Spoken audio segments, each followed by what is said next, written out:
Cioè, i giornalisti italiani si rifiutano di portare avanti questo tipo di informazione? I giornalisti italiani seguono quella corrente di informazione Andiamo avanti. terribile. Queste sono le leggi. Guardate, vi ricordate quando è stato fatto il primo trapianto, diciamo, di cuore? Ve lo ricordate? Chi l'ha fatto? Guarda.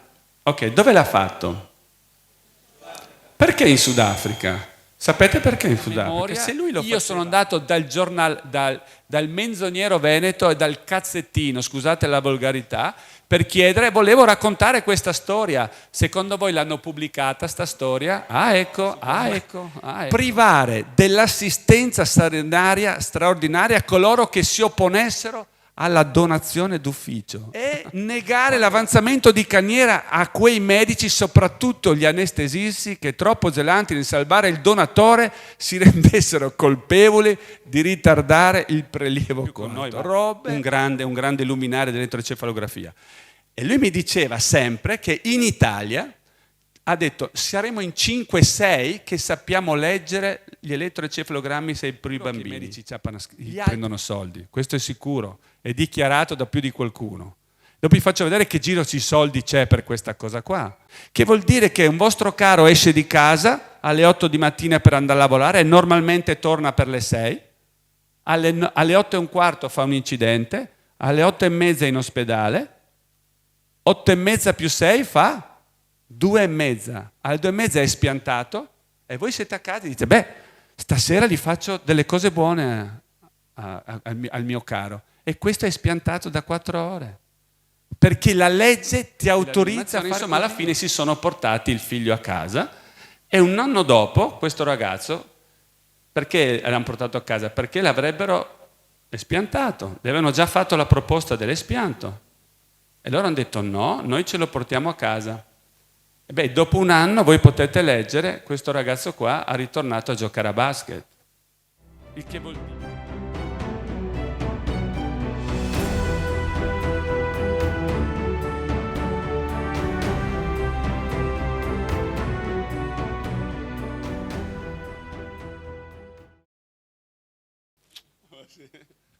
Visto che questa sera ho il piacere di avere ancora qui con noi Carlo Cannistraro.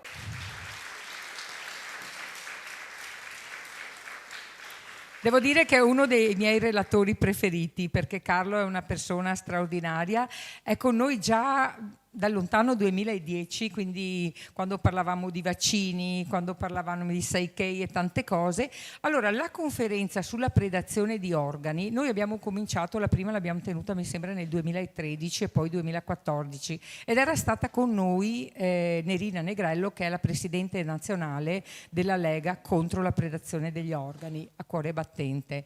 Lei è una persona molto battagliera, ma ho avuto piacere di avere Carlo questa sera, che lo ringrazio tanto di essere qui con noi, perché Carlo è una persona pacata, ha un modo di esprimersi e di spiegare le cose molto semplice, quindi vi affido a lui per questa un po' difficile serata, ma spero che comunque, come tutte le conferenze che abbiamo organizzato in questi quasi 14 anni, perché a dicembre, il 13 dicembre, compiremo 14 anni come associazione, tutte le conferenze, dicevo che sui temi più disparati, qualsiasi cosa vi venga in mente, comunque noi l'abbiamo fatta. Il fil rouge che lega tutto questo è cercare di portare alla luce tutto quello che vogliono tenere nascosto, perché il nostro motto è che se conosci puoi scegliere, se invece non abbiamo la conoscenza avanziamo nella vita veramente a occhi chiusi e a volte la vita ce la rubano anche. Quindi grazie di essere qui con noi. Grazie Carlo.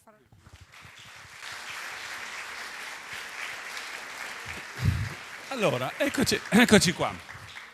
Allora, mi presento giusto perché qualcuno di voi magari non mi conosce. Io sono fisioterapista, poi ho studiato osteopatia, però il mio lavoro è quello di essere il papà di 3 meravigliose creature, no? E in questa storia delle 3 creature delle mie figlie mi sono interessato dei vaccini, mi sono interessato di tante cose e se sono qui a parlarne è proprio per questo motivo qua, perché mi rendo conto che da sempre, da più di 30 anni, che l'informazione bisogna passarsela tra di noi, perché oggi più che mai è evidente come è difficilissimo avere un'informazione dal sistema, d'accordo? E quindi e voi se siete qui, in fin dei conti vi siete mossi, non siete rimasti a casa a vedere uno squallido telefilm, siete qui per prendere l'informazione. Io vi parlo come genitore, vi parlo come Carlo, come osteopata, vi parlo come un cittadino, un libero cittadino, non più in un libero stato, ma un libero cittadino che ha una certa consapevolezza e vuole condividerla, questa consapevolezza, con voi in questo momento qui. Ecco, quindi io ringrazio intanto la Lega Nazionale contro la predazione degli organi perché molti dei dati che ho qui li ho presi da loro, ok? È molto interessante, andate a vederlo il sito perché io vi dirò delle cose, però lì c'è tutta la cronistoria di tutto quello che è successo negli anni rispetto a tutta la legislazione legata al problema del trapianti e degli espianti degli organi, e ci sono un sacco di casi, tutte le leggi d'accordo, ma ci sono un sacco di casi, ci sono degli studi importanti perché questa associazione, questa Lega ha molti medici che partecipano e quindi medici di un certo livello, primari, animatori, primari di moltissime altre specialità. Perché? Perché come sempre abbiamo visto con i vaccini, no? C'è un po' divisi, c'è la medicina, certi medici che dicevano una cosa, certi medici l'altra. Ecco, il problema qual è? È dove stare? Sto in mezzo? No. Oggi i sistemi non ci autorizzano a stare in mezzo. Oggi siamo sempre in una partita, in uno stadio di calcio. Ci sono due squadre, tu devi scegliere con chi stare. Questa è una cosa che dobbiamo imparare a rifiutare subito, perché questo è quello che ci vogliono inculcare, quindi ci mettono in condizione di dire tu con chi stai. E io ho imparato a dire io non sto con nessuno, io sto con me stesso, quello che mi interessa è conoscere, avere la conoscenza non parziale, ma tendere ad avere una conoscenza ampia, perché come diceva Francesca prima, la scelta che ci rende liberi, ma per scegliere abbiamo necessità di avere l'informazione, perché se noi andiamo in un ristorante e chiediamo cosa c'è di menù e il signore discretamente mi dice oggi c'è solo minestrina in brodo, io non sto scegliendo il menù. Posso scegliere di mangiare o no, ma non sto scegliendo il menù, comprendete cosa voglio dire? Bene, oggi io vi parlerò da cittadino e vi racconterò quello che io ho appreso, perché tutto quello che io sono partito a parlare di queste cose già 13-14 anni fa, perché ho conosciuto la Silvana Mondo, di cui ci sarà un video qua, ve la presenterò, che è una mamma che ha avuto un problema, una sventura con suo figlio. Io sono andato a una conferenza sua, poi sono andato a una seconda conferenza e mi sono detto questa è un'informazione da passare, perché queste cose non passeranno. E io sono uno di quelli, che penso condividerò questa cosa con voi. Io a 18 anni, la prima cosa che ho fatto, mi sono iscritto all'Avis, e ho fatto anche 72 donazioni nel frattempo, e mi ero iscritto anche all'Aido. Allora, chi di voi è iscritto all'Aido? Alzate la mano. 1, 2, 3, 4, ok, siete pochi. Allora, noi sappiamo che chi è iscritto a un'associazione è perché aderisce allo statuto associativo, no? Quindi, se io sono iscritto all'Avis, aderisco al fatto che darò del sangue perché mi interessa questo aspetto in linea di massima. Ci sono anche iscritti che non donano, però la cosa interessante qual è? Che con l'Avis non è nessun obbligo di donazione. Io non mi ha mai obbligato, sono sempre andato spontaneamente. Mentre con l'Aido la cosa è un po' diversa, perché non so se lo sapete, ma lo scopriremo qua insieme. Chi è iscritto all'Aido ha firmato e quindi ha aderito allo statuto e quindi ha deciso di essere disponibile nel momento in cui succederà qualche cosa a donare gli organi. Ma il problema qual è? Vedremo che in questi ultimi anni, in questi 30 anni, vedremo, vi ho portato 2 o 3 leggi, siamo per legge tutti donatori di organi. Il problema è questo. E come dicevo prima, io non sono né per la squadra azzurra né per la squadra rossa, non mi interessa, io non sono né pro vaccini né contro i vaccini, io sono per la libertà di scelta.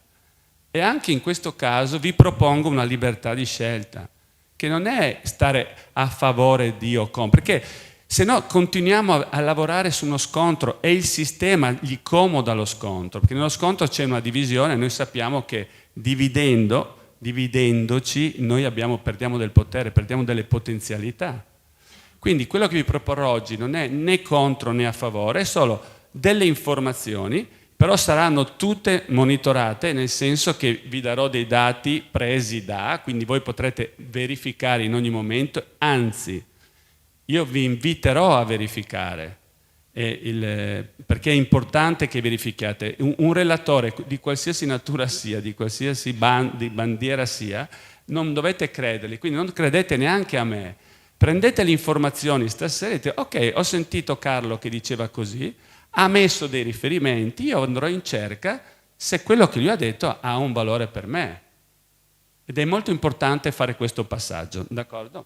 Allora, guardate, c'è Martin Banach, adesso non so come si pronuncia in realtà, e c'è Paolo Mondo, due situazioni molto simili, cioè sono due ragazzi che hanno fatto un incidente col motorino, d'accordo? Solo che c'è una grossa differenza. Mentre il primo ha fatto l'incidente, è andato in ospedale al Cardarelli e i genitori sono andati a prenderlo, hanno avuto difficoltà per portarselo a casa, molte difficoltà, perché sentiremo la Silvana Mondo dire che anche lei ha avuto difficoltà nel poter andare a vedere suo figlio una volta che è stato ricoverato in ospedale l'incidente, ma diciamo che in qualche modo attraverso questa famiglia tedesca, credo che sia, ha preso un medico che proprio parlava di trattative, sono andati là a trattare con il primario della rianimazione, insomma alla fine si sono portati il figlio a casa e un anno dopo questo ragazzo, perché l'hanno portato a casa? Perché l'avrebbero espiantato, le avevano già fatto la proposta dell'espianto e loro hanno detto no, noi ce lo portiamo a casa. E beh, dopo un anno voi potete leggere, questo ragazzo qua ha ritornato a giocare a basket.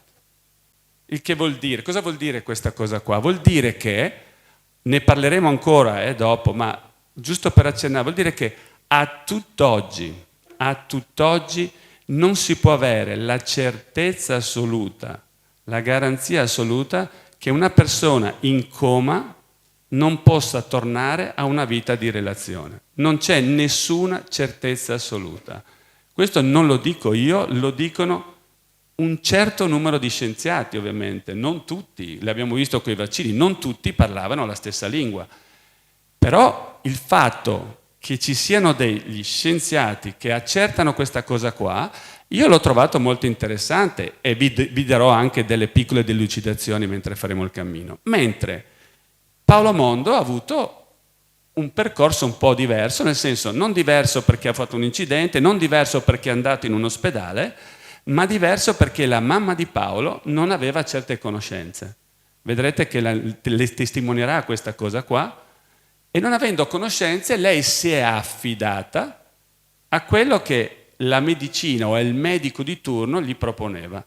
E quindi nel momento in cui gli hanno detto tuo figlio è morto, lei ha detto ormai, adesso non so cosa pensate voi quando qualcuno vi dice che un vostro caro è morto. Beh, chissà cosa c'è dietro alla morte cerebrale, ovviamente la risposta ce l'ha, ma chi non ce l'ha la scopriremo insieme, perché la mamma di Paolo gli ha detto suo figlio è morto e quando lei ha capito che era morto, per lei era un arresto cardiocircolatorio, no? D'accordo? Come tutti pensiamo normalmente, e lei ha aderito a questa firma dell'espianto degli organi. Ma in quel momento lei non era in grado di fare la scelta perché non aveva tutte le informazioni che aveva probabilmente la mamma dell'altro ragazzo. Ok? E quindi eccola qua, vediamo se riesco a farlo partire. Signor Mondo, quale trattamento avete avuto con il personale dell'ospedale? Paolo ci è stato letteralmente sequestrato. Cioè? Sequestrato in rianimazione, non abbiamo mai più potuto vederlo.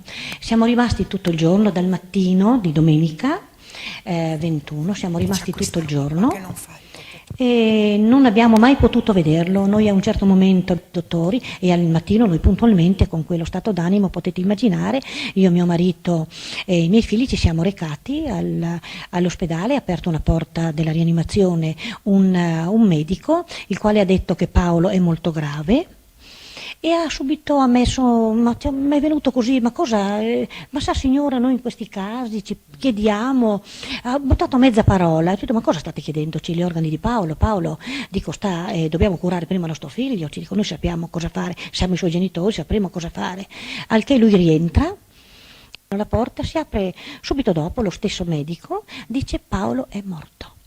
Cioè, dopo quanto questo? 5 minuti. Loro hanno fatto questo primo approccio con noi, questo modo, e hanno detto Paolo è morto, se volete venire nel pomeriggio alle 4 c'è il direttore della rianimazione e anche il medico legale e parlate con lui. Noi siamo venuti il pomeriggio e ci hanno ricevuto. Ho fatto io la domanda al direttore della rianimazione, ho detto che cos'ha Paolo, che cosa è successo. No, Paolo aveva tutta la testa rotta. Loro non ci hanno dato nessuna informazione, l'avevano già preparato il foglio prestampato, che dopo vedremo, da farci firmare. Non hanno detto che tipo di lesione, praticamente loro approfittano, perché si trovano di fronte due persone con un dolore immane. E loro approfittano di noi in quel momento si è lì in loro balia, noi abbiamo loro la fiducia, ci si crede perché se andiamo in ospedale, se andiamo, abbiamo la fiducia in loro. Dovrebbe essere così, almeno teoricamente. No, non è così, non è così. Quello che loro hanno fatto a noi è atroce, quello che stanno tuttora facendo continuano. Quindi, allora, a questo punto qui, cosa avete fatto in quel momento lì? Vi è stato chiesto gli organi, voi cosa avete risposto? Noi e mio marito era molto perplesso e ha chiesto ma come li portate via gli occhi, cosa fate? No, hanno detto guardi che voi farete del bene ad altra gente, farete questo, farete quello e approfittano, si rivolgono a quello che è molto importante e che dovete sapere, che si rivolgono alle madri. Perché vedono nella madre il sacrificio, approfittano della madre e la madre è logico, madre e figlio c'è il legame, un legame unico, non che il padre sia di meno, ma nella madre c'è questa realtà e loro approfittano e noi in quel momento ci credevamo, per noi ci hanno detto che è morto, per noi la morte è concepita come tuttora per tutti noi quando cessa il battito cardiaco e la cardiocircolazione del sangue termina di cessare, per noi questa è la morte. Loro non hanno parlato di morte cerebrale, loro non hanno parlato di nulla, noi pensavamo che Paolo fosse deceduto. Cioè accertata la morte? Sì, la morte, la vera morte come noi la intendavamo, noi di morte cerebrale nessuno ha parlato, nessuno ci ha spiegato come era per legge che dovevano informarci dello stato della lesione ed è il medico, il sanitario che deve informare e in questo caso il capo della rianimazione, non mandare avanti un suo servile medico che devono a chiedere gli organi, loro dovevano darci tutte le informazioni, loro questo non lo fanno. Ecco, ci dica un attimo, so che avete avuto dei casi. Sì, ci sono stati tanti casi anche nella nostra città, pochi anni fa c'è stato un ragazzo che è caduto, ha avuto un ictus e alla mamma hanno chiesto gli organi, la signora mi conosceva, non proprio ha sentito perché io sto facendo molte trasmissioni, sono andata in tante televisioni, ho collaborato alla radio come informazione e tutto e sono conosciuta, credete, a Trieste sono conosciuta e non solo a Trieste e questa mamma ha detto di no perché ho sentito la signora Monde così e il ragazzo 20 giorni dopo ha aperto gli occhi ed è vivo tuttora, ha dei problemi, ha avuto degli esiti deficitari però non era deceduto. È un professore che chiede ci dona gli organi signora suo figlio ha 3 ore di vita, ma fanno di quelle cose che ci sarebbe da stare qua ore a raccontare. Ho fatto vedere tutti i documenti ai nostri medici, il nostro capo, il nostro medico professor Mondi, io ho fatto vedere dice signora vede questo ragazzo qui non è in cura, non è qui in ospedale ricoverato per essere curato lui come persona, lui è ricoverato qui sotto controllo per espianti. Quindi lui come persona non è stato più curato, non li curano più perché se danno certi medicinali danneggiano gli organi. Generalmente l'approccio è subito nello stesso giorno, il giorno dopo. E da testimonianze di tanti genitori che quando si recavano nelle rianimazioni, che alcuni hanno avuto la fortuna di poter entrare, sempre per esempio ci rubano la firma, dopo dicono te li facciamo vedere. E noi pur di vederli stiamo lì e fanno quello che vogliono negli ospedali e ci chiedono le firme illegali. E in quel momento molti genitori vedevano la palpitazione diventare più forte perché è sintomo, le sudorazioni, quindi è sintomo di un sentire. Sì, che la persona è viva, allora mi sta dicendo. Certamente, loro sono vivi a tutti gli effetti, hanno solo perso coscienza, toglie nulla. Se una donna in stato di gravidanza porta in coma e porta avanti la gravidanza, io mi domando che cadavere è. Io sono stata addirittura al centro dell'ospedale, risulta che a Paolo è stata data l'estrema unzione alle ore 11:25 del giorno 22 da un padre francescano in rianimazione nell'ospedale di Cattinara. Quindi mio figlio alle 11, alla nostra insaputa, ci è stata data l'estrema unzione senza essere avvisati. Vorrei farvi vedere che al 10° anno dell'anniversario degli espianti di nostro figlio ci siamo recati per farlo pubblicare in necrologio di Paolo e ci è stato proibito su pagamento, nemmeno sul giornale piccolo di Trieste e nemmeno dall'associazione che fa i necrologi. Cioè i giornalisti italiani si rifiutano di portare avanti questo tipo di informazione? I giornalisti italiani seguono quella corrente di informazione terribile della morte cerebrale, del staccare la spina, che non è vero, perché i nostri cari, quando noi diamo la firma, vengono portati in sala di operatoria non viene staccata la spina, altrimenti cessa il battito cardiaco e la funzione cardiocircolatoria, avviene la morte, non possono prelevare nulla. Ecco, questa è un po' una testimonianza, perché secondo me portare una testimonianza. Io sono testimone di un'altra realtà, di un ragazzo in coma, che però la madre ha tenuto in casa. Io l'ho trattato per 5-6 anni, andavo lì una volta alla settimana, poi sua mamma ha detto che non serve più che vieni qua, perché io lo mobilizzavo, facevo così, poi gli ho insegnato alla mamma. Ma voglio dire, il problema qual è in fondo?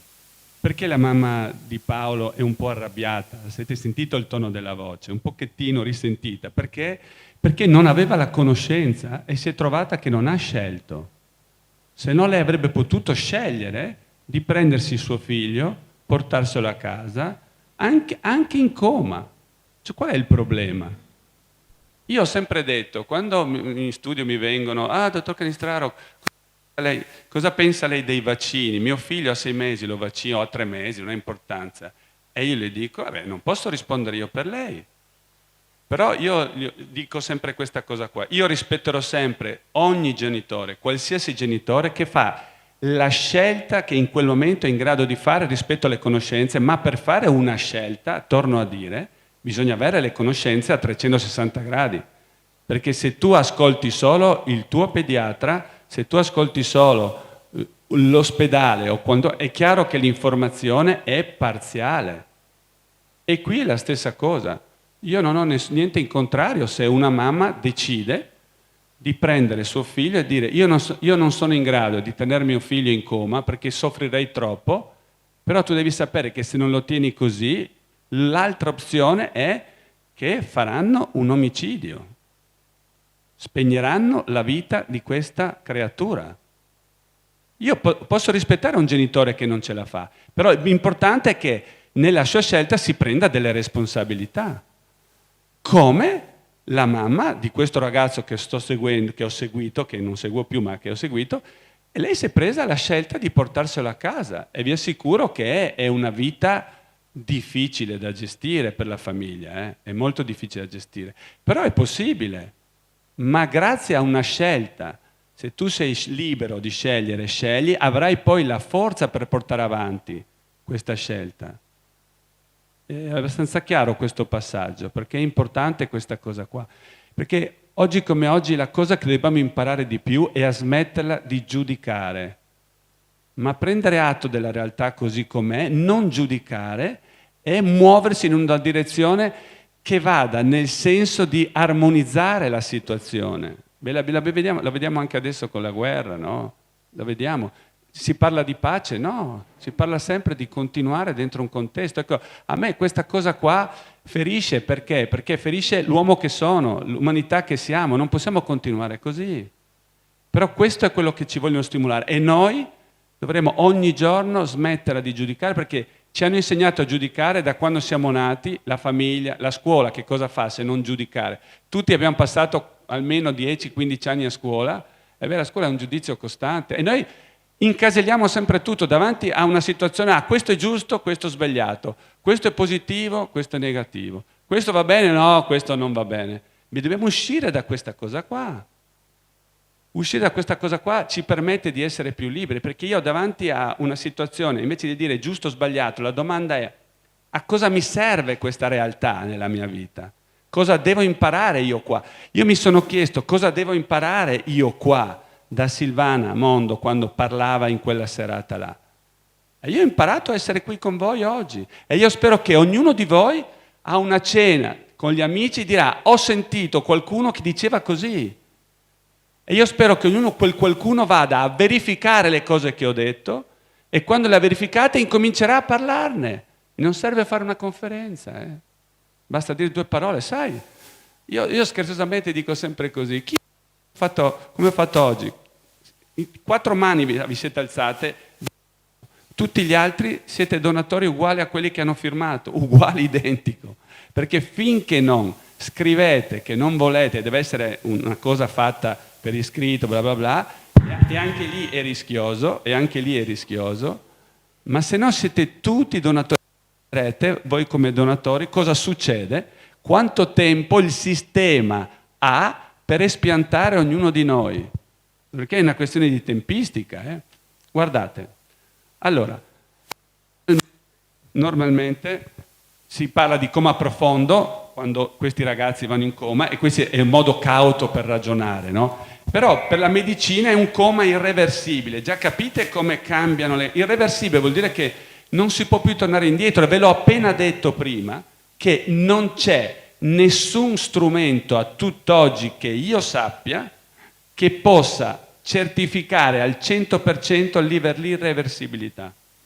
Anzi, ci sono degli studi molto interessanti fatti con la risonanza magnetica funzionale, dove persone in coma, il coma ha 5 livelli di coma, 1, 2, 3, il più profondo è il 5, il coma palico, ma giusto per dirvi, con la risonanza magnetica funzionale hanno visto che con domande semplici, per esempio, tuo padre si chiama Francesco, la persona in coma rispondeva come si accendevano delle aree nel cervello e si era compreso come la risposta affermativa accendeva certe aree e la risposta negativa ne accendeva altre. Quindi oggi ci sono degli studi che dicono che anche quando sei in coma a livello vegetativo, cioè in una vita vegetativa, d'accordo? Quindi non cognitiva, quindi dove teoricamente la corteccia cerebrale dovrebbe essere isolata, comunque il cervello ha la possibilità di fare della comunicazione. Adesso non so cosa pensate voi, ma io penso che finché c'è una comunicazione dalla persona, in coma che sia, all'esterno, lì c'è vita, mi seguite? Non parlo solo del cuore, parlo di comunicazione. È chiaro che per comunicare il cuore deve essere perfettamente battuto e perfettamente permettere al sangue di circolare in maniera abbondante. Mi seguite? Non c'è niente da fare. Mai paura. Sì. Ok, d'accordo. Allora, andiamo avanti. Queste sono le leggi. Guardate, vi ricordate quando è stato fatto il primo trapianto, diciamo, di cuore? Ve lo ricordate? Chi l'ha fatto? Ok, dove l'ha fatto? Perché in Sudafrica? Sapete perché in Sudafrica? Se lui lo faceva a Londra, piuttosto che a Roma, piuttosto che a New York, sarebbe stato arrestato per omicidio colposo. Invece in Sudafrica all'epoca c'era l'apartheid e tutto era possibile. Allora, è chiaro che quello è stato la punta dell'iceberg. Prima di far quello, chissà quanti ne hanno fatti prima, che ovviamente non hanno dichiarato ufficialmente, è chiaro, Poi voi sapete che quel signore là 20 giorni è durato e poi se n'è andato, per carità. Oggi non è così, Oggi la tecnologia è avanzata, per carità, non voglio dire questo. Ma la domanda è: come faceva il resto del mondo poi, cioè fuori dal Sudafrica, come potevano fare gli espianti? Hanno incominciato a fare delle leggi. Allora, guardate qua, La prima legge è del 75, dove l'accertamento fino al 75, l'accertamento di morte era arresto cardiocircolatorio e altri segni medico-legali con una durata di controllo 48 ore. Questa è la morte che conosciamo tutti. Adesso invece di dire morte dovremmo dire deceduto, perché deceduto è effettivamente la morte che si pensava una volta, mentre oggi esiste la morte cerebrale, che l'hanno inventata dopo il 75. Dove lo stato di morte cerebrale è certificato da vari segni clinici neurologici, assenza di respirazione spontanea, ECG, loro dicono piatto, un'osservazione di 12 ore. Questo fino al 94. Poi non si capisce perché dal 94 in poi il 99 è stata fatta un'altra legge, ma dal 94 vedete che i segni clinici neurologici e l'assenza di respirazione rimangono, solo che i tempi di controllo, vedete, da 12 ore sono passate a 6 ore. E la domanda è, perché acceleri il tempo di controllo? Capite che è una follia. Non avete mai sentito voi qualcuno che si è risvegliato nella bara da morto? Sì, si sentono, ma anche nelle celle frigo degli ospedali, sapete quando li mettono? Dopo c'è un caso, nome e cognome, quindi potete verificarlo, dove questo si è svegliato, ha preso così spavento che è morto di infarto. Pensate la vita come gioca, no? La vita è meravigliosa, no? Quindi comprendete come è tutto strano questa cosa qua. Poi sapendo, quindi che cosa vuol dire questa cosa qua? Quella delle 6 ore. Vi faccio un esempio, non vorrei essere così cinico, però prendiamo atto della cosa. Perché il fatto che per legge siamo tutti donatori di organi, siccome siamo maggiorenni, il sistema non ha nessun obbligo di avvisare nessuno. Quando dico così, sto dicendo che tutti gli ospedali non avvisano? Non ho detto questo, Però a me basta che un ospedale non avvisi per dire che c'è un grande problema là. Mi seguite? Se noi crediamo che le pecore sono tutte bianche, è perché le abbiamo viste bianche, ma appena vedremo una pecora nera non potremo mai più dire che le pecore sono bianche. E dobbiamo smetterla di mettere in gioco l'eccezione fa la regola, perché non è così, signori della Corte. Questo è quello che ci fanno credere. L'eccezione è un'eccezione, punto. Il che vuol dire che la regola è invalidata, non completamente, ma per quella percentuale là. Allora, tutti dobbiamo ricordare anche che è incostituzionale e immorale donare un parente a cuore battente, perché ci chiedono, anche se ce lo chiedessero, chi sono io per decidere della vita di un'altra persona? Chi sono io? Adesso io non so, se noi guardiamo l'aspetto religioso, non voglio entrare nel merito dell'aspetto religioso, perché ovviamente ce ne sarebbe da discutere, ma non è questo il momento. Però voglio dire, effettivamente noi non possiamo sceglierle per la vita di qualcun altro. Quindi a questo punto avrebbe più senso che ogni persona facesse un testamento biologico. Quello lì avrebbe già più senso, ma la domanda è, ma siamo sicuri? Io conosco il valore di quello che potrei scrivere un domani. Oggi la penso così, domani cambio, quindi dovrei fare un testamento che rinnovo. No, perché non credo che noi manteniamo lo stesso pensiero per tutta la vita. Però è sicuro che anche quando ci chiedono di scegliere per i nostri figli, per i nostri cari, noi non potremo farlo. È la legge che ce lo permette da un lato, ma non è così. È quello che ci forzano a fare. Noi l'abbiamo visto ultimamente, quanto la nostra Costituzione, la nostra bella Costituzione, è stata presa di mira più volte e non è stata rispettata più volte. D'accordo? Quindi importante che ci prendiamo della responsabilità attraverso la conoscenza. Guardate qua, Cittadella, qua siamo nel 2014. Cioè, nelle scuole arriva l'AIDO a fare delle conferenze. Il problema qual è? Che quando fanno le conferenze poi fanno firmare ai maggiorenni una carta dicendo ma non è niente, firmi solo. Comprendete che oggi dal 99 c'è un problema che se un maggiorenne firma, per legge tu, genitore, non hai più autorità a cambiare quella firma là. Ma queste cose non le dicono ai ragazzi. Io ho provato a entrare nelle scuole a fare delle conferenze, perché faccio un lavoro sui riflessi primitivi, per aiutare questi ragazzi che hanno dislessie, disgrassie, queste robe qua. Solo in una scuola mi hanno fatto entrare. In altre 30 scuole che ho chiesto non mi hanno risposto. In una la preside mi fa: Canistraro, io non la posso invitare nella mia scuola perché lei ha conosciuto il dottor Hammer.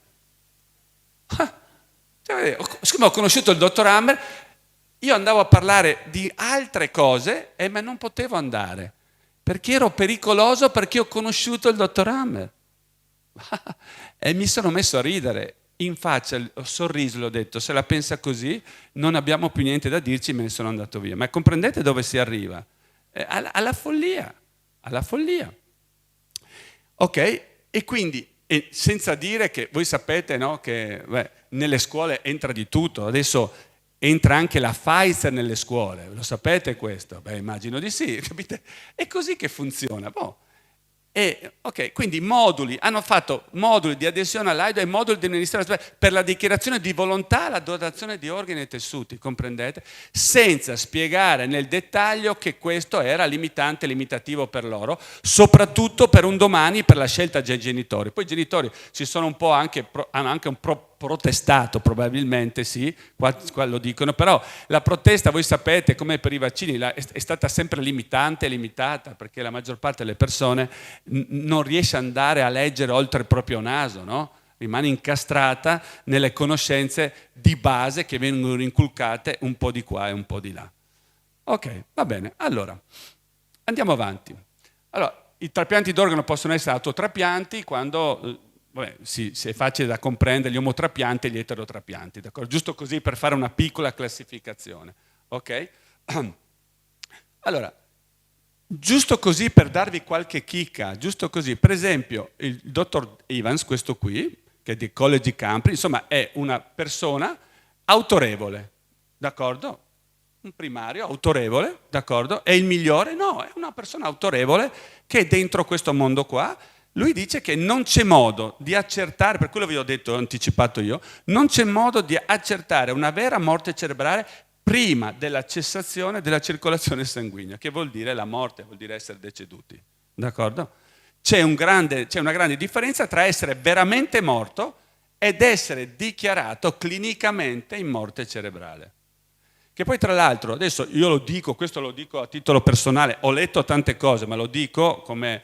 Insomma, io conosco cos'è l'elettroencefalografia, io non faccio l'elettroencefalografia, però ci lavoro con i bambini e ho conosciuto personaggi interessanti, il dottor Pelliccia purtroppo che non è più con noi, ma un grande luminario dell'elettroencefalografia. E lui mi diceva sempre che in Italia, ha detto, saremo in 5-6 che sappiamo leggere gli elettroencefalogrammi per i bambini. Gli altri dicono un sacco di strafalcioni. Me lo diceva lui a me personalmente. Perché? Perché qual è il problema dell'elettroencefalografia? È che tu i sensori ce li hai dove messi? Sul cranio, non ce li hai sul cervello. Quindi la lettura non è precisa, mi segui? Quindi devi avere una grande capacità interpretativa e una grande conoscenza clinica per poter poi aderire a un'informazione un po' più precisa. Lui diceva, siamo in 5 in Italia. Uno di voi potrebbe dirmi, oh che presuntuoso il dottor Pelliccia. Può essere, non escludo questa cosa qua, ma l'ho sentito, una persona così presente, così disponibile. Non so, conoscete anche voi queste persone qua. E io a una persona così io mi affido, non ciecamente, ma mi affido. Cerco di capire perché mi dice così e io poi l'ho vista tutta questa cosa quando mi arrivano delle prescrizioni da medici che non stanno né in cielo né in terra, d'accordo? No, giusto per dire, e così ancora, ricercatori dell'Harvard University dicono che non è possibile accertare la cessazione irreversibile di tutte le funzioni del cervello con i mezzi clinico-strumentali attuali. E siamo ancora lì. Non è cambiato niente. Non esiste l'ECG, l'elettroencefalografia piatta, è un modo di dire, perché c'è sempre un minimo di segnale, solo che lo strumento non lo può rilevare. Ma perché non è a contatto prima? E perché i segnali sono così deboli che le apparecchiature non riescono a leggere tutto. Quindi anche qui la domanda è: perché tutta questa finzione? Perché tutto questo correre verso questa direzione degli espianti e dei trapianti? Ognuno si faccia un'idea. Io mi sono fatto la mia. Io non voglio proporvi la mia idea, voglio solo darvi dei dati certi, perché ognuno di voi sia libero poi di costruirsi un'idea andando a verificare che quello che vi sto dicendo ha un valore per voi. È importante questo passaggio, Non credete a me, non credete a nessuna persona che viene qua, ma verificate personalmente, perché quella diventa la vostra verità. La mia verità che vi sto passando attraverso questi dati non ha nessun valore se voi non l'andate a verificare. Volete imparare a fare i gnocchi? Io vi insegno a fare i gnocchi, ma se non li fate con le vostre mani, non vi impastricciate con le mani, con le patate, le uova, e fate un casino per 3 volte, alla quarta vengono dei gnocchi decorosi, ma non andate da nessuna parte. Avrete sempre bisogno di me e io potrò fare di voi quello che voglio. Questo presidente dell'Associazione Internazionale di Bioetica, la gente ha abbastanza buon senso da capire che i morti cerebrali non sono veramente morti. Sì, il problema qual è? Avete sentito la Silvana? Ha detto, lei aveva buon senso, sì, però se non ha l'informazione, quando le ha detto suo figlio è morto, punto. Mentre la legge dice che il medico è obbligato a parlargli cos'è la morte cerebrale, doveva dirgli suo figlio ha avuto un trauma cranico così. Io non ho fatto vedere lo spezzettore, ma ve lo racconto. Suo figlio ha fatto un incidente in motorino e è andato lui è di Trieste, è andato all'ospedale Maggiore, l'hanno messo su una barella su un corridoio. Sua mamma è stata chiamata dopo 4 ore. Suo figlio era vigile, solo che se lo lasci lì un personaggio che ha fatto un trauma cranico, voi sapete che il trauma cranico ha un problema. Qual è? L'edema. Quando ha fatto un trauma cranico, spesso o ti trattieni in ospedale 24 ore di osservazione, o vi dicono, vi lasciano a casa, dico mi raccomando, nausea, vomito, così subito qui, vero o no? Chi ha avuto bambini magari gli è già successo questa cosa qua. L'hanno lasciato 4 ore là così. Sua mamma, quando l'hanno chiamata, dopo 4 ore, è andata e suo figlio rispondeva ancora. Ma lei si è accorta che aveva un trauma cranico, non aveva un dito rotto, un trauma cranico, e lui ha cominciato ad andare in coma per l'edema. Loro l'hanno trasferito poi al Cattinara. Guarda strano, al Cattinara perché al Cattinara fanno gli espianti, al Maggiore no. Adesso qualcuno mi dirà, no, ma al Cattinara sono un ospedale più specializzato. Vero, è verosimile anche questo, però la domanda è, ma tu un ragazzo che fa un incidente, gli farai un TAC 6 ore senza fargli un TAC? Il medico che ha accolto Paolo Mondo è stato denunciato e ha preso 4 anni. Poi chiaramente questi personaggi non vanno mai in galera. No. Noi rubiamo una mela perché abbiamo fame e rischiamo. Questi qua ammazzano le persone, ma loro niente. D'accordo? Sì, una roba strana. Ok, allora, e cosa c'è da dire anche? Come mai prima di procedere all'espianto degli organi i donatori dovrebbero essere anestetizzati? Cioè li fanno degli anestetici, perché se è morto, ma non solo anestetico, mettono anche dei farmaci perché non ci siano delle risposte muscolari. Perché quando tu incidi, uno, se è vivo, potrebbe avere una reazione di tipo vegetativo, non cognitivo, per carità, ma vegetativo, ma che vuol dire che se c'è una risposta, il cervello sta ricomandandola questa risposta, in parte. In realtà c'è un circuito basso. Però voglio dire, no? Perché ci sono racconti di infermieri che sono costretti a fare questa cosa qua, che dicono che vedono anche delle smorfie in faccia e che cosa fanno quando vedono queste cose qua? Mettono un piccolo asciugamanino in faccia, così non si vede più.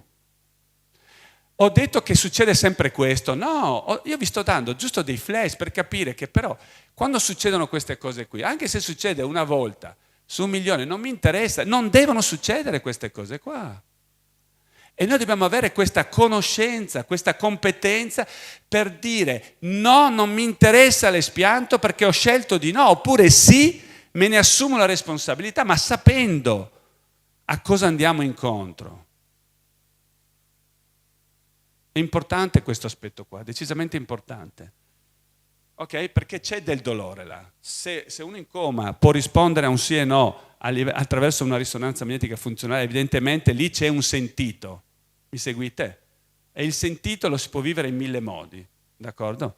Ok, andiamo avanti. Allora, quindi sei disponibile, quello che dovrebbe dire il medico che è andato lì a presentarsi a Silvano, doveva dirgli così: sei disponibile a donare gli organi di tuo figlio mentre lui è cosciente, anche se è dichiarato con circolazione e respirazione?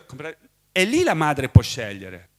Se gli avesse detto così, probabilmente la Silvana avrebbe tenuto suo figlio. Può darsi anche no, non lo so, non gliel'ho mai chiesto onestamente. Però la capite la differenza? Fa tanta differenza questa. Perché se vogliamo essere liberi dobbiamo imparare a scegliere, e scegliere sarebbe bene farlo senza troppo giudizio.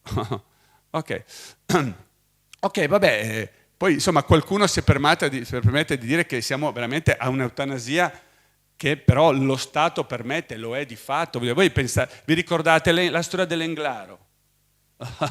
La vita, salvaguardare. Cioè questa ragazzina le aveva detto al padre: io non voglio vivere così.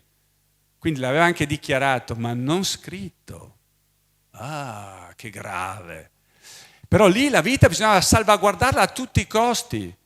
Il problema dell'Englaro è che facevano vedere le foto di una ragazza giovane, bella, ma l'Englaro dopo 12 anni era un cadavere di lei, era niente di lei, 4 ossa con un po' di pelle, mi seguite? C'era una sofferenza per quella famiglia, però lì non si poteva toccare, comprendete?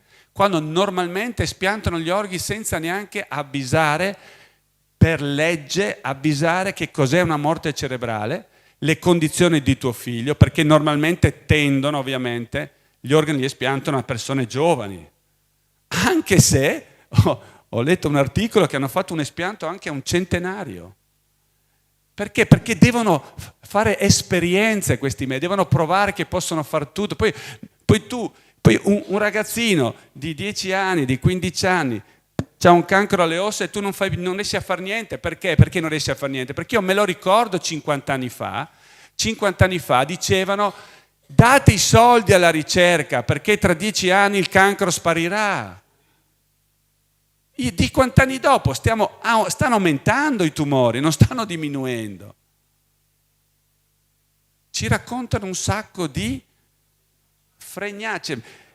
La domanda è solo, io mi faccio la domanda: ma sono in malafede oppure sono proprio stupidi? Io non credo alla stupidità.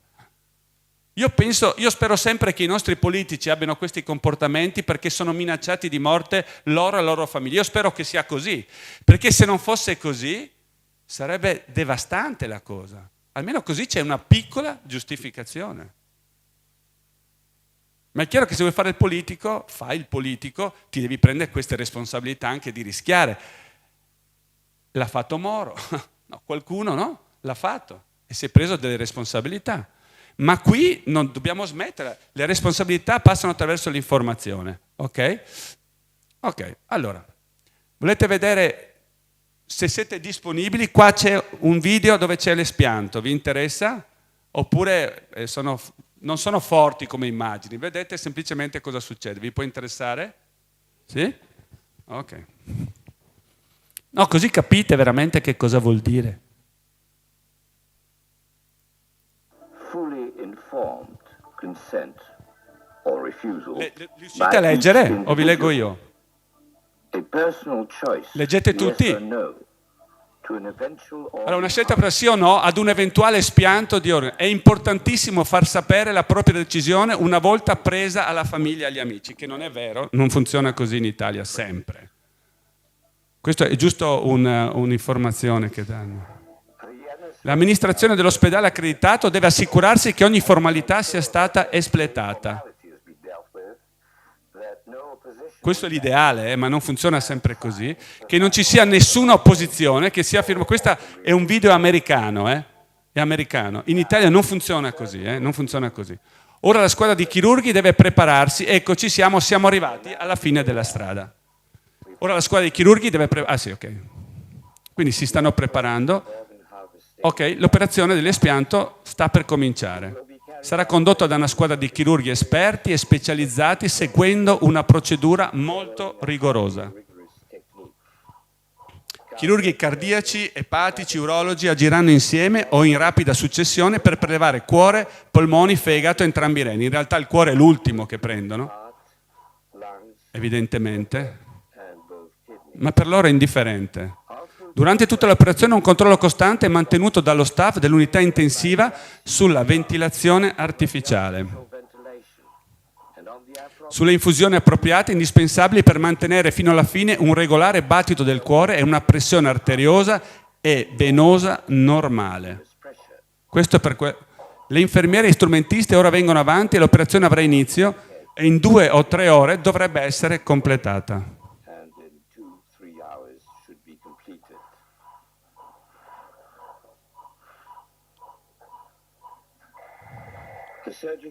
La squadra chirurghi ora al lavoro e sta eseguendo uno dei passi più importanti.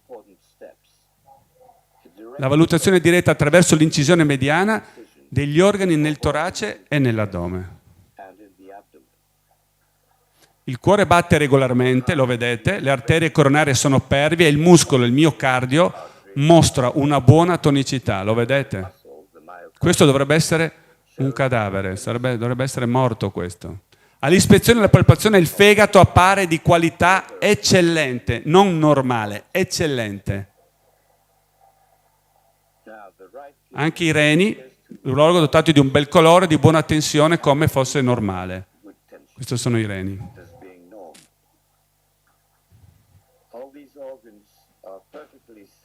Tutti questi organi sono perfettamente sani e possono essere trapiantati in altre persone in tutta sicurezza. Dopo essere stati isolati, gli organi ora saranno raffreddati per mezzo dell'infusione, bla bla bla bla bla bla. Ok, è chiaro quello che succede lì? Questo è americano, d'accordo? Il video? Non lo so onestamente, quando è fatto il video, però questo lo trovate per esempio, io l'ho preso da internet, questo e poi ho scritto io, ma per esempio l'associazione d'antipredazione degli organi l'ha fatto molto meglio di me. Io questo, siccome l'ho fatto tanto tempo fa, ho ottenuto questo invece di che è meglio, è scritto meglio e più si sente meglio. Ok, non lo so però, ma questo è ufficiale, come dire, è il sistema che ha detto quando noi espiantiamo facciamo così e hanno fatto vedere cosa fanno. Ma a noi cosa ci interessa? Vedere che effettivamente all'espianto il cuore funziona benissimo. Ma il problema qual è? L'ha detto la Silvana.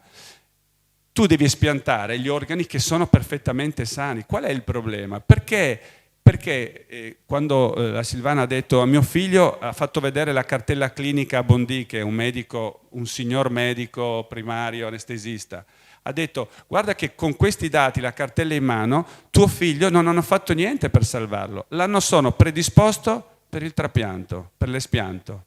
Perché? Perché tu quando hai un trauma cranico, adesso lo dico da ignorante per modo di dire, in fin dei conti sono fisioterapista, laureato, qualche cosa so anch'io, ma non sono un medico, chirurgo, perché preferisco non essere medico chirurgo di base, perché questi qui sono pericolosi oggi, attenzione, li abbiamo visti in questi 3 anni, questi signori cosa fanno. Però si sa, un po' tutti lo sappiamo, che ci sono due farmaci elettivi quando ci sono dei traumi cranici, cioè degli edemi cerebrali. Uno è il cortisone, d'accordo? E l'altro è il mannitolo. Sono farmaci, soprattutto il cortisone, è un farmaco devastante per le cellule. Quindi se tu vuoi salvare una persona perché c'ha un edema, tu gli dai del cortisone, dopo 2 giorni di cortisone tu non puoi più espiantare organi. Perché gli organi sono stati, diciamo, non devastati, ma sono stati disturbati molto dai farmaci. E l'ha detto la Silvana, voi non so se vi siete accorti, ma ve lo rifaccio, ve lo ripeto io. Lei dice che entro 24 ore loro decidono se espiantare o no, perché vedono una persona giovane e non devono curarla, perché se la curano non c'è più l'espianto, quindi decidono, è giovane, il coma è facile che vada in profondità, e non fanno più niente. Ho detto che fanno sempre così? No. Ok, è importante questo. Ma ritorno a dire, mi basta una volta e io metterò in dubbio tutto dopo. Ok? Guardate cosa dicevano i nostri politici, violante. Guardate cosa diceva, non dico niente su violante, ma privare dell'assistenza straordinaria coloro che si opponessero alla donazione d'ufficio. Quando la legge c'era già. Perché questi qua parlano facendo queste sceneggiate sapendo che la legge dell'obbligo della donazione per diciamo, le persone sopra i 18 anni c'era già. Mi comprendete cosa arrivano a dire questa cosa qua? Sentite la Bindi, ministro della salute, quella che aveva fatto quel cartellino, ve lo ricordate, blu durante le elezioni, che dovevi fare la crocetta, voglio essere donatore, sì no. Ve lo ricordate? Ridicola. Non aveva nessun valore giuridico quella roba lì. Nessun valore. E ci prendono per i fondelli dalla mattina alla sera questi signori qua. Escludere la possibilità di dissenso e quindi attuare un prelievo d'ufficio a tutti. L'avevano già fatto. Già fatto. E dulcis in fundo, alcuni boss, punire i dissenzienti con un'ammenda oppure con il rifiuto di rilasciare la tessera sanitaria. Ma è quello che succederà tra un po' di anni se continuiamo così. Solo che in questo caso era tu non vuoi donare gli organi, ti tolgo un domani sarà non vuoi vaccinarti, io non ti farei così, non puoi andare no. E questa è l'addirittura. Sono partiti lì, ma sono partiti ancora prima. Sono partiti decisamente prima. Ok? E negare l'avanzamento di carriera a quei medici, soprattutto gli anestesisti, che troppo zelanti nel salvare il donatore si rendessero colpevoli di ritardare il prelievo coatto. Robe da ciodi, dicono da qualche parte. Ma è così. Bisogna prendere atto di queste cose qua. Bisogna prendere atto di queste cose qua. Allora, qualche domanda possiamo farcela, no? Come si è dimostrato che dopo 6 ore di coma irreversibile gli organi cominciano a deteriorarsi. D'accordo? Perché loro dicono, e anticipiamo i tempi perché si deteriorano gli organi. Sì, ho capito, ma se tu non fai niente per salvare, se tu salvi le persone, cerchi di salvarle, non potresti più espiantare, niente. Per quello è arrabbiata la mamma di Paolo, perché non ha fatto niente per salvarlo. E lui è rimasto 4 ore vigile, Vigile è rimasto, Ok. E tutti i casi ritornati dal coma già dichiarato irreversibile. La mamma di Paolo vi ha detto di quel caso a Trieste, di quel ragazzo, ma ce ne sono non 2, 3, decine e decine di casi. Perché è una terna medica che decide l'espianto. Questa terna quando ha deciso, sapendo, perché loro lo sanno che non possono certificare al 100%, lo sanno perché ci sono fior di medici che lo dicono e non può essere che certi medici dicono una cosa e il contrario non è, perché quelli che lo dicono hanno le prove, questi qua non hanno prove, ma c'è una prova sperimentale che è quante volte loro hanno dichiarato l'espianto per come irreversibile. È stato bloccato l'espianto perché qualche genitore si è opposto, bla bla bla bla bla, e qualcuno dei ragazzi, ripeto perché parlo di ragazzi perché di solito sono giovani, sono tornati a una vita normale. Qualcuno avete visto a giocare a basket. Poi certo che qualcuno torna fuori dal coma e ha dei grossi deficit. Ma chi sceglie se tenersi questi figli così? Una terna arbitrale di 4 medici che oggi voi sapete negli ospedali che medici girano, giovinotti, che gli dicono vieni qua che devi firmare, signor sì, per lavorare, per portare a casa la pagnotta. E firmano così perché una volta c'era una commissione ad hoc. Adesso non serve, bastano 3 medici. Meglio un anestesista, d'accordo, ma non c'è più l'attenzione, adesso è molto sbrigativa la cosa, perché in 6 ore bisogna espiantare. Che vuol dire che un vostro caro esce di casa alle 8 di mattina per andare a lavorare e normalmente torna per le 6, alle 8:15 fa un incidente, alle 8:30 in ospedale, 8:30 più 6 fa 2:30. Alle 2:30 è spiantato e voi siete a casa e dite, beh, stasera gli faccio delle cose buone al mio caro. E questo è spiantato da 4 ore. Perché la legge ti autorizza a far così. Ho detto che tutti gli ospedali fanno così? Però basta che uno faccia così e a me basta. Perché se dovesse succedere alla mia famiglia è un problema sempre di statistica. Ma l'eccezione è la regola, ma non è così.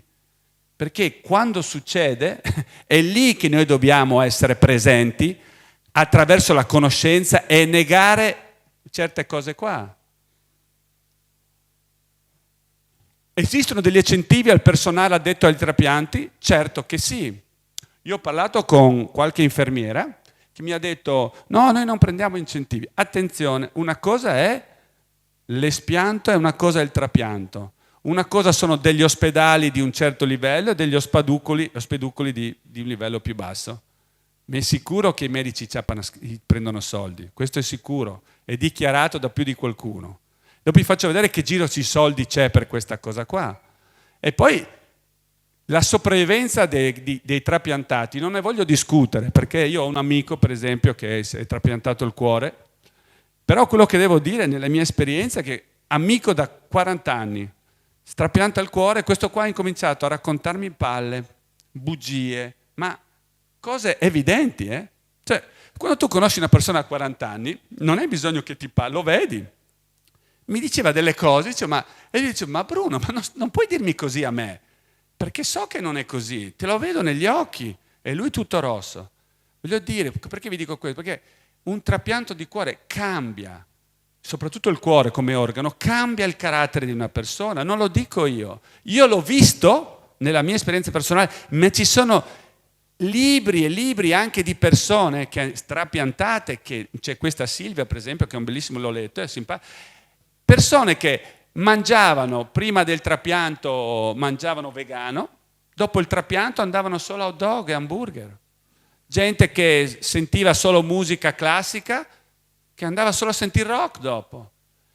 Io non dico che questa è una cosa negativa, ma voglio dire, bisogna prenderla in considerazione anche questa, avvisare le persone, no?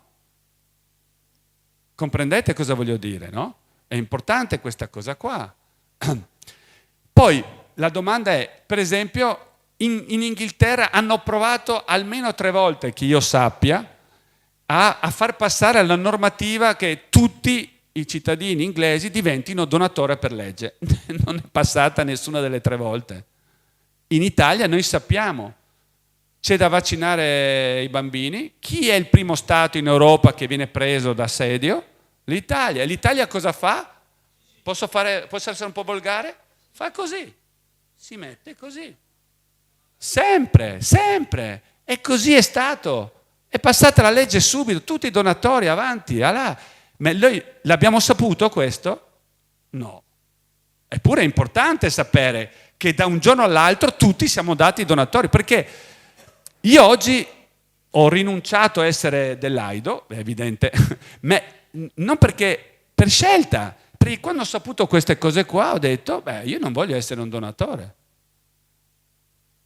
Ma ho smesso anche di donare sangue, perché, non so se avete visto nel video, ma nel video gli espianti e i trapianti richiedono un sacco di sangue. E io ho detto, non sono disponibile a dar sangue per questa cosa qua. Perché non sono disponibile? Perché non c'è della verità dietro, perché la gente non ha abbastanza consapevolezza per conoscere la verità e molto spesso non è neanche disponibile a sentirla la verità. Onore a voi che siete qua. Ma è importante, quindi ho smesso di donare sangue e ho detto all'Avis, io dono sangue, mi chiamate, io vengo in ospedale perché c'è Bepi che ha bisogno di sangue e io do il sangue a Bepi. Se no io il sangue a voi non lo do più, perché non so cosa fate del sangue. E non voglio neanche entrare nel merito, perché se vi ricordate quando c'è stato un periodo 15 anni fa che L'Italia comprava il sangue dalla Francia, ve lo ricordate? Quante epatite C? Ma gente morta di queste cose qua. Ma non esiste, non dovrebbe esistere questa cosa qua. Ma anche le donazioni degli organi. Sapete che oggi una persona può donare un organo anche se ha un tumore? Può donarlo l'organo e glielo trapiantano. Per adesso che io sappia, non sono aggiornato all'ultima, per io sappia solo chi ha l'AIDS non può donare organi, ma un oncologico può donare organi. Io non so, io non sono medico, non sono in grado di, però voglio dire un po' di buonsenso, no?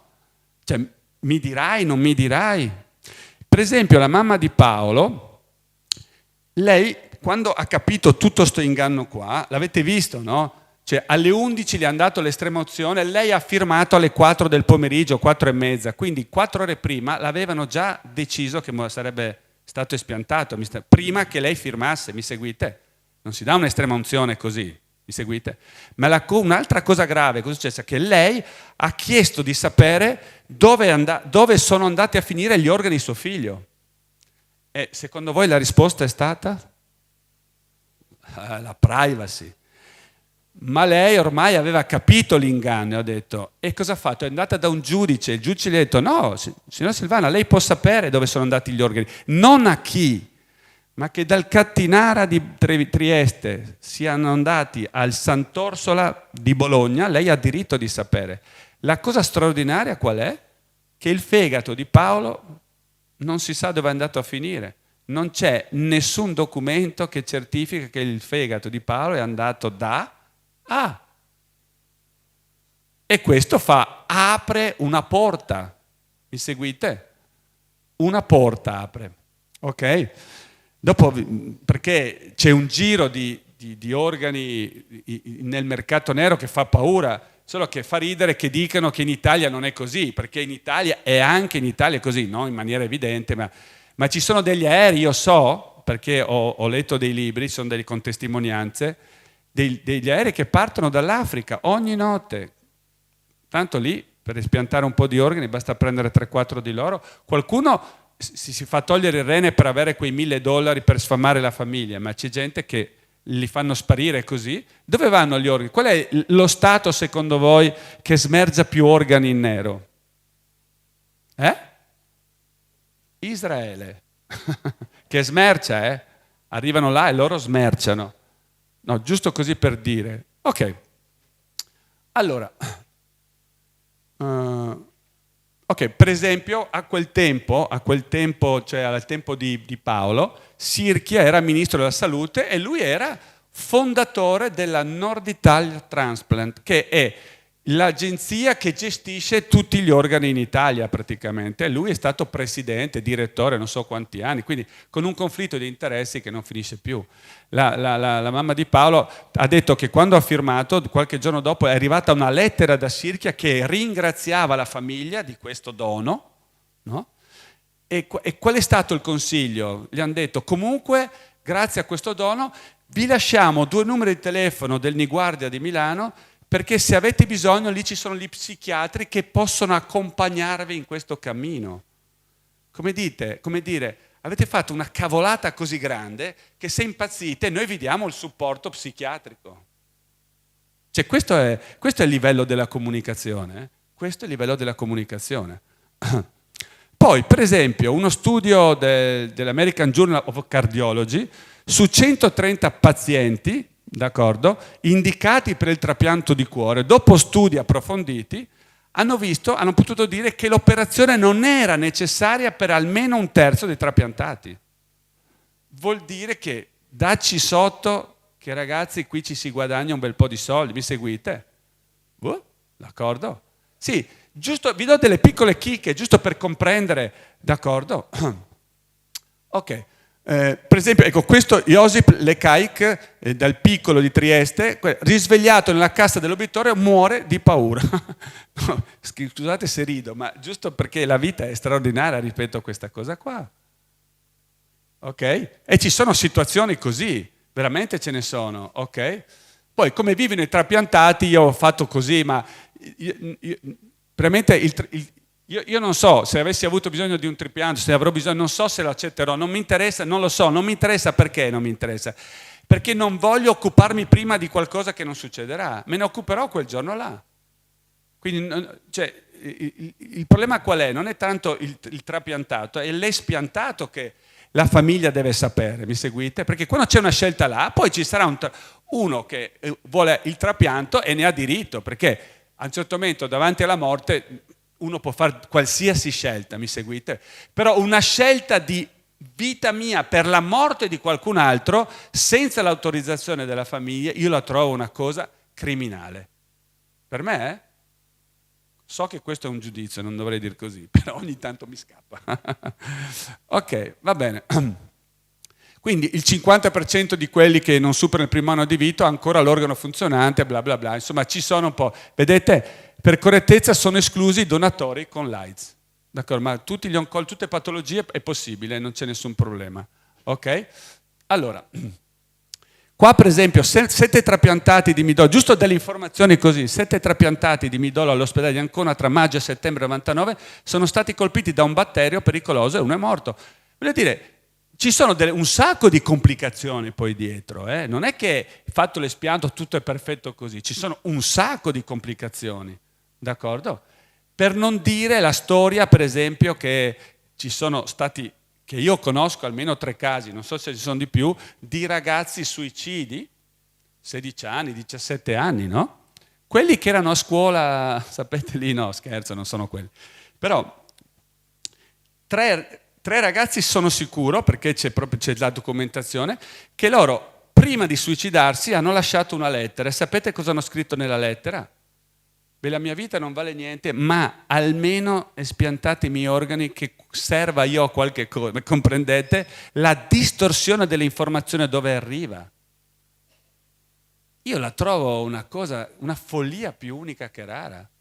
Cioè, un ragazzo si suicida e lascia una lettera così. Pensate che distorsione dell'informazione, dove arriva questa distorsione?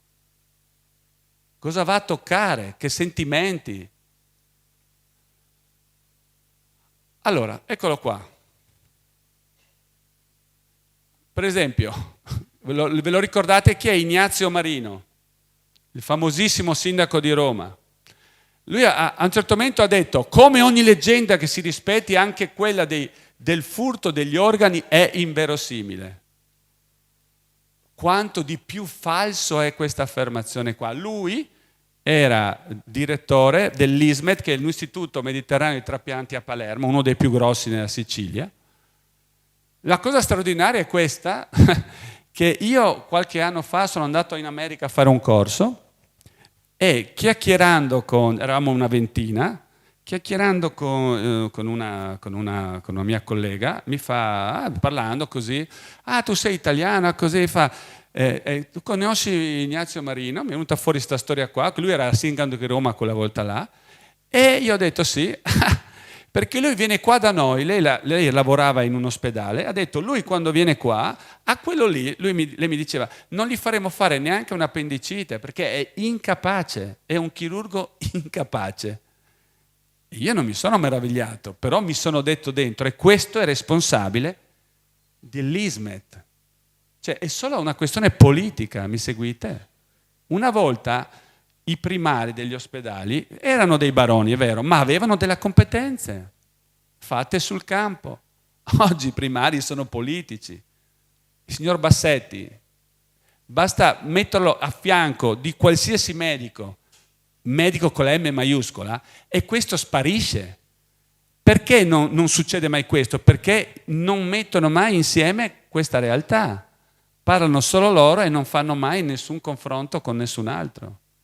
Ma noi l'importante è che lo sappiamo questa cosa qua, perché nel confronto che si cresce, nella condivisione che si cresce. Fino in questi 3 anni cosa hanno fatto? Ci hanno divisi, ci hanno fatto rimanere a casa, perché non dobbiamo condividere, perché non dobbiamo crescere, dobbiamo rimanere così come vogliono loro, umili, gregge. E noi invece anche no. Anche no. E qua nel giornale, per esempio, giusto per smentire questo signor Marino, che per fortuna è sparito dall'orizzonte politico almeno, gruppi dell'ONU parlavano di forme di schiavitù e investigavano sul traffico di ordini, perché è da sempre questa storia qua. Soprattutto però da quando hanno fatto il primo trapianto a Città del Capo. Perché prima non c'era un interesse così evidente. D'accordo? Ok. Allora, fin qua è abbastanza chiaro? Ok. Boh. Allora, anche qui per esempio, guardando l'aspetto sociale, normalmente, io ho fatto 3 anni di medicina, quindi io sono andato a fare delle sezioni con dei cadaveri, perché quando si studiava anatomia era così, ma in effetti questi cadaveri, la domanda è, dovrebbero avere un'autorizzazione dei parenti, mentre molto spesso non è così. E qua vi ho riportato, in Inghilterra è stato scoperto che negli anni 50 venivano sottratti organi dai cadaveri senza autorizzazione, si parla di 10.000 cuori. Voglio dire, io parlo di disprezzo della vita, voglio dire, perché uno può dire, vabbè, è un cadavere, cosa c'entra? Il cadavere ha bisogno di un rispetto, no? Sì o no? Poi ci sono delle normative, delle leggi sempre infrante, sempre così, è sempre a vantaggio di chi? Sempre dei soliti ignoti, si dice, no? In Australia 25.000 cuori, cervelli, teste, altre cose sono stati asportati durante autopsie, spesso senza il consenso delle persone, informato sulle famiglie. In Francia, in un famoso ospedale ospediatico, sono scoperti 350 cadaveri di feti e bambini morti dopo il parto. Sono delle cose raccapriccianti, si potrebbe dire così? Sì, si potrebbe dire così. E poi l'aspetto religioso, mettiamoci anche questo aspetto, cioè, perché quando l'abbiamo visto ultimamente questo Papa cosa racconta, giusto così, ma non entrare nel merito, non per giudicare, ma il buon Giovanni Paolo II, quando tu parli di un gesto di amore e lo rendi pubblico questa cosa qua, tu stai facendo della politica, ma stai facendo una politica disinformata. Perché non è un gesto d'amore nel momento in cui io non faccio una scelta, mi seguite? Si usa dire una scelta d'amore, mi seguite su questa cosa qua? È un filo molto sottile, ma è molto forte. La scelta è d'amore, ma quando una mamma di Silvano non ha fatto una scelta d'amore, ha fatto una costrizione d'amore, ha fatto un gesto di ignoranza che probabilmente sta pagando un po' ancora adesso, no? Perché se avesse saputo. Però per fortuna che Donna Silvana invece va in giro per l'Italia a parlare di questa sua esperienza e ha risvegliato sicuramente un sacco di persone. Ha salvato quel ragazzo perché quella mamma le ha detto, ma secondo te? E lei gli ha detto. E voi potete fare la stessa cosa domani. Con i vostri amici, con le vostre conoscenze, parlatene. Ok? Questo dice, proprio in questo risiede la nobiltà del gesto che si configura come un autentico atto d'amore. Una vergogna dichiarare questa cosa qua. Oggi non ci stupiamo più dei papi, insomma, dopo una volta che hanno fatto fuori Papa Luciani, insomma, sì, voglio dire, se ne può parlare, no? Sì, su 300 e passa papi, più della metà sono morti avvelenati, ci sarà da farsi una domanda, no? Ok, vabbè, ma a parte quello. Questa associazione, per esempio, che si contrappone alla pratica dell'eutanasia, dice affinché gli organi vitali siano adatti al trapianto, tuttavia essi devono essere organi viventi, rimossi da esseri umani viventi. Le persone condannate a morte con la dichiarazione di morte cerebrale non sono veramente morte, ma al contrario sono veramente vive. Voi l'avete visto, quando hanno fatto il trapianto il cuore era perfettamente funzionante, i reni impeccabili, il fegato meraviglioso, perché sennò non possono fare il trapianto. Tutto deve funzionare perfettamente. Ok? Ci siamo? Ecco, questi sono i 3 adolescenti che per una disillusione d'amore si sono tolti la vita e avanti. Questo è nel 95, ok? Giusto così. Ecco, qui sono dati in milioni di lire, ovviamente, non di euro, però a quel tempo, nel 95, il tariffario era questo qua, d'accordo? Un fegato 250 milioni, adesso voi mettete 250.000 euro, probabilmente è la stessa cosa, non lo so, no? Adesso non mi sono più informato. Io a quel tempo facevo le serate, adesso poi non mi sono più, però questa è una guida. può essere solo peggiorata, non migliorata evidentemente, perché la società è solo un po' decadente e può solo peggiorare certe situazioni.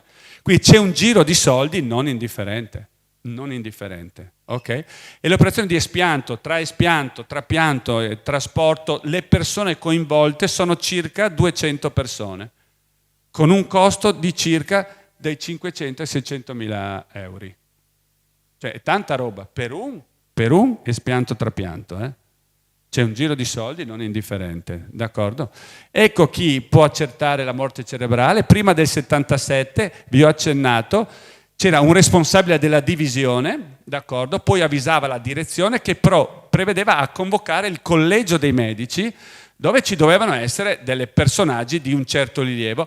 Oggi un qualsiasi medico della struttura deve darne comunicazione e in velocità fanno tutto. Quindi hanno accelerato tutte le procedure, proprio tutte le procedure. Un medico legale, ma se in mancanza un medico della direzione sanitaria, uno specialista, un medico specialista, un neurofisiopatologico, patologo, scusate, d'accordo?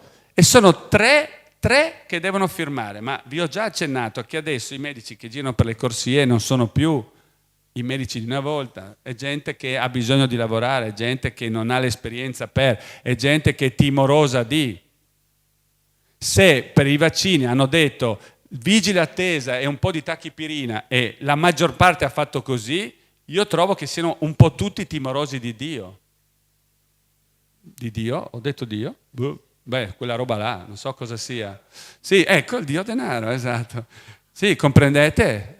Boh. E qui è la stessa cosa, funziona così, ok? E i 3 medici, il problema è che per me sarebbe bastato una volta che 3 medici firmassero l'espianto degli organi per come irreversibile, questo non fa l'espianto e dopo 20 giorni è vivo e vegeto e dopo un anno gioca a basket, io bloccherei tutto questa ambaradan che stanno facendo, mi seguite? Perché non c'è certezza di niente. Se proprio devi mantenere l'ambaradan, però devi avere un'informazione ma precisa, mi seguite? Deve essere millimetrica per rendere libere le persone. Ok? Ok, allora qua è giusto così, trapianti e memorie cellulari. Per esempio, questo era il libro che dicevo della Claire Silvia, e Change of Heart, dove lei parla dei suoi cambi di personalità, parla di se stessa lei, ma ce ne sono parecchi libri, parecchie esperienze, d'accordo? E io ripeto, vi porto la mia. Io con Bruno da quella volta lì gli ho detto, proprio sinceramente gli ho detto: Bruno, io ti voglio un sacco di bene, ma io così non posso mantenere la relazione con te, perché o torni a dirmi le cose, no, la verità, puoi insultarmi, ma nella verità, non nella bugia, non nella menzogna, perché io in un rapporto così non sono interessato. Per me l'amicizia non devo pensare se mi stai dicendo una cosa vera o falsa. Quello che mi dici lo prendo per buono. Mi seguite, no? È chiaro questo? E io ho rinunciato all'amicizia così. Non posso sicuramente dire che l'amicizia è saltata per un trapianto di cuore, ma lo trovo verosimile. Perché non posso dire che è sicuramente questo? Perché non abbiamo la certezza di niente nella vita noi. Avete una certezza nella vita? Nessuna. E quindi bisogna sempre usare un linguaggio dove è possibile che, è verosimile che, se no c'è un'incongruenza. Non posso accertare la morte, ma sono certo di... Allora non funziona la cosa così, ok? Allora, ecco, donne, poi c'è anche questa cosa qua, donne in morte cerebrale usate come madri surroganti. Questa è una follia. Beh, una donna incinta che va in coma tendono a lasciarla in vita, quindi non espianto le organi, perché questa madre porterà a termine la gravidanza in una maniera regolare. Nascono bambini normali, E la domanda è: ma questa donna è deceduta e fa i bambini così? Sì, ma questa è una follia. Questa dottoressa qua, questa Anna Smaidor, professoressa all'Università di Oslo, cioè non l'ultima arrivata, ha fatto una proposta, propone di utilizzare il corpo di donne in stato di cosiddetta morte cerebrale come madri surroganti, come una scatola per fare bambini. Mi seguite?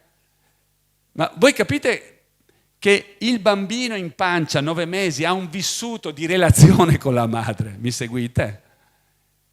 Ma la madre ha bisogno di muoversi. Voi conoscerete sicuramente qualche madre che ha avuto dei problemi, ha fatto un cerchiaggio all'utero piuttosto, è stata magari gli ultimi 2-3 mesi è stata a letto. Beh, quella condizione lì non agevola il bambino, perché il bambino deve essere stimolato attraverso il movimento sussultorio del cammino della madre. E questa qua vorrebbe fare 9 mesi la persona distesa là con un bambino che cresce. Sarà un bambino che avrà 1000 problemi, sicuro. Sicuro, questo non metto per iscritto al 100%, ma sicuro nel senso che è molto probabile, correggo, molto probabile, perché le ho viste queste cose qua, ma non dalle madri surrogate così, ma l'ho visto con le mamme che sono state 3 mesi a letto.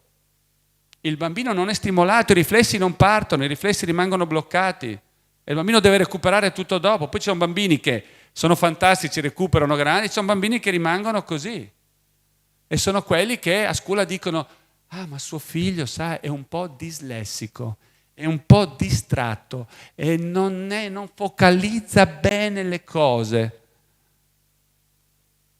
Ma non si fanno mai la domanda di qual è il vissuto del bambino, della madre, durante la gravidanza, per esempio. E questa dottoressa qua parla così. Ok, questa è cosa fare allora? La Lega Nazionale contro la protezione degli organi è dall'85 che c'è. E vi assicuro che la Nerina Negrello come direttrice, come diceva Francesca giustamente, ha un'energia, è un caterpillar questa donna, ma guai se non fosse così, perché 30 anni fa c'era oggi gente come voi incomincia a masticare questa informazione, ma una volta veramente andavi contro i muri proprio, ok? Quindi chi vuole può andare a guardare questo sito qui, d'accordo? Cosa fare? Ecco, che cosa hanno fatto loro dell'associazione? Hanno creato questa carta vita. La carta vita è semplicemente, invece di fare un foglio autografato dove voi, chi decide di non aderire alla legge italiana per cui è un donatore d'obbligo di organi, bisogna fare qualche cosa di scritto. Ecco, l'associazione ha creato questa carta vita, io ve la presento così, dove c'è da compilare, d'accordo? È come una carta d'identità di una volta, quella cartacea, d'accordo? Ok? La Francesca ne ha un po', quindi chi vuole prima di uscire va, la Francesca vi dà, vero Francesca? Sì, che c'è? Sì, un facsimile, certo, sì, non quella originale. Sì, anch'io ce l'ho. Sì, se volete vedere l'originale è un po' più dura, invece è chiaramente il foglio, però intanto capite che cosa potete fare, non dovete usare necessariamente questo, ma capire come funziona e potete scrivere un foglio seguendo un po' questa dicitura qua. Quindi io mi oppongo a bla bla bla bla bla bla bla bla bla bla bla. E qui c'è anche una guida alla compilazione della carta. Se voi andate comunque sul sito ci sono queste cose qua. Ok? E quindi io credo che sia interessante questa cosa qui. Ok? Io avrei finito la relazione.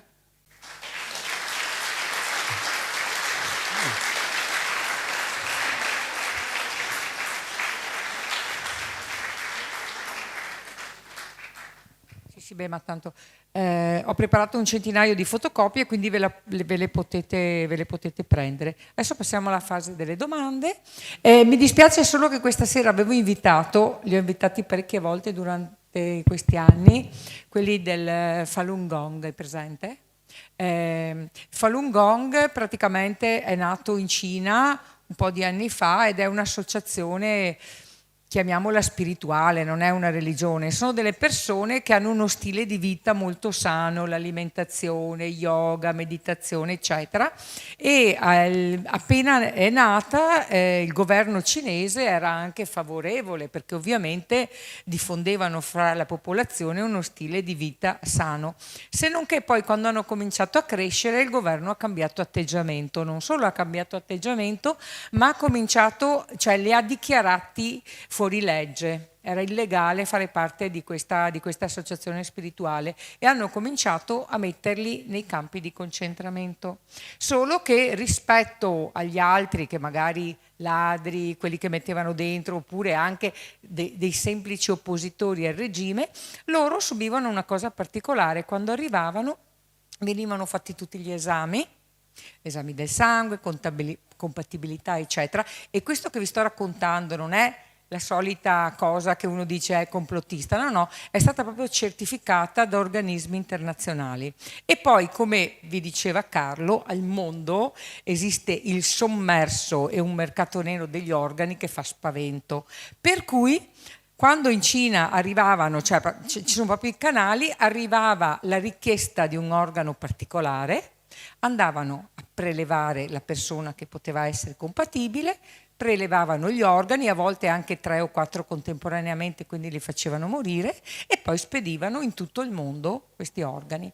E sono state fatte tante denunce. Questi ragazzi, che l'associazione c'è in Italia perché è sparsa un po' in tutto il mondo, mi ricordo che durante una serata, un 13, abbiamo anche trasmesso un documentario completo su questa storia, e loro venivano, facevano vedere anche i cartelli, eccetera. Io ho fatto appena giusto in tempo, siccome mi hanno detto oggi che non potevano venire, ho appeso 2 piccole cose che ho ricavato da Wikipedia. Proprio quello è di solito sapete Wikipedia com'è, no? Se dovete chiedere il numero atomico del mercurio, magari ve lo dice giusto, su tante altre cose no, ma quello che c'è scritto comunque corrisponde, almeno la prima parte. E quindi uno, se vuole informarsi, dopo che è passato di là e ha firmato la moratoria per la geoingegneria, magari può anche leggerlo. Quindi succedono delle cose che sono spaventose al mondo, vengono sempre fatte passare sotto silenzio, ma soprattutto, secondo me, l'ignoranza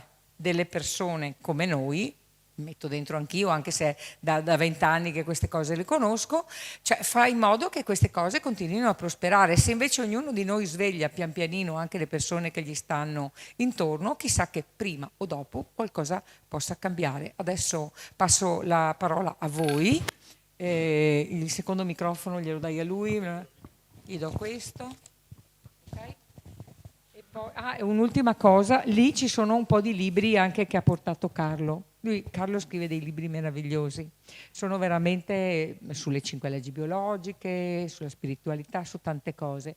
Io di solito faccio incetta dei suoi libri e ve lo do come consiglio, perché oltre a leggerli personalmente, quando devo fare un regalo a una persona che amo, che stimo, a cui ci tengo, regalo uno dei libri di Carlo. E questa cosa l'ho fatta anche 3 anni fa, che mi sono trovata con il mio compagno, che l'ho accompagnato a fine vita, e ho passato 40 giorni ad Aviano, giorno e notte, e io ero lì e io dicevo: ma che cavolo ci faccio io qui ad Aviano?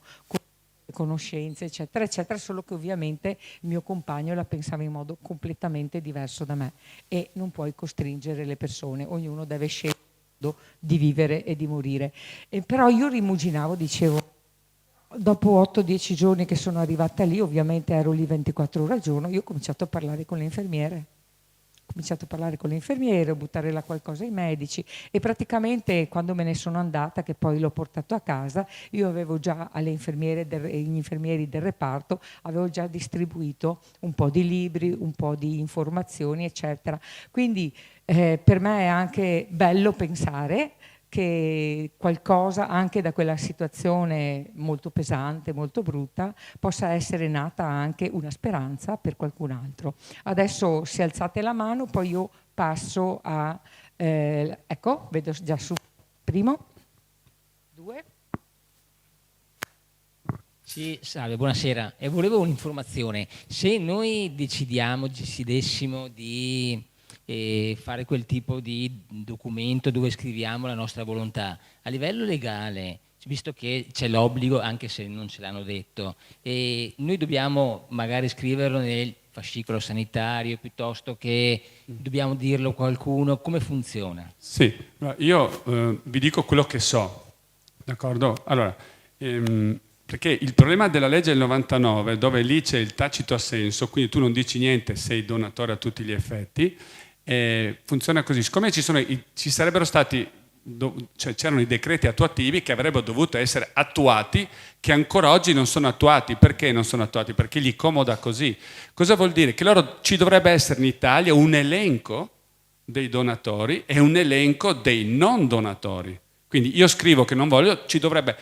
A loro comoda che non ci sia, perché nella confusione tutto è possibile. Mentre in molti stati in Europa esistono questi elenchi dove, come l'ABIS, tu ti iscrivi e tu sei socio all'ABIS nazionale, sa. Invece in Italia questa cosa non funziona per comodità.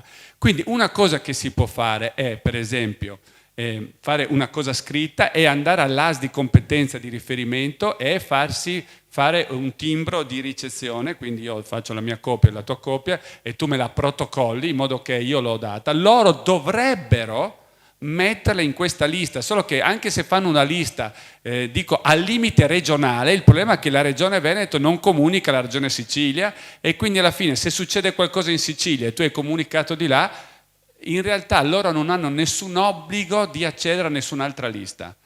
Ho detto che tutti gli ospedali non accedono alle liste? No. Però è possibile che ci sia questo disordine intenzionale per evitare che ci sia chiarezza in merito, visto che avete capito che di chiarezza ce n'è pochissima.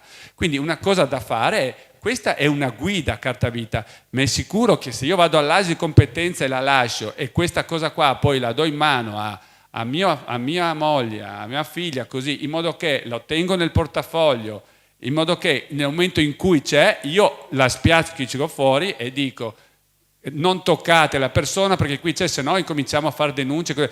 Bisogna sempre avere un atteggiamento non volgare e provocatorio, ma fermo, deciso, che fa vedere la competenza che abbiate.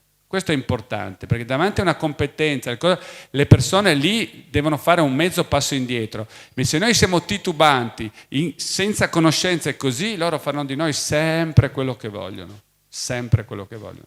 Anche se nella carta d'identità oggi, nel rinnovo, ti chiedono, ti fanno sì. domande. Allora, anche lì è una farsa, perché ti chiedono se tu scrivi sì, era già sì prima. Quindi l'unica cosa poteva avere un valore il no, la domanda è: quando tu hai detto no là, questo no dove va a finire? Io questo non lo so onestamente, però so che ci sono un sacco di casi in cui la persona è andata là e l'hanno insultata perché ha detto no. Cioè, voglio dire, un personaggio, l'anagrafe, che si rifiuta di farti il documento perché tu hai detto di no, oppure ti insulta. Ma come fa lei? Cioè, si sono sentite situazioni così.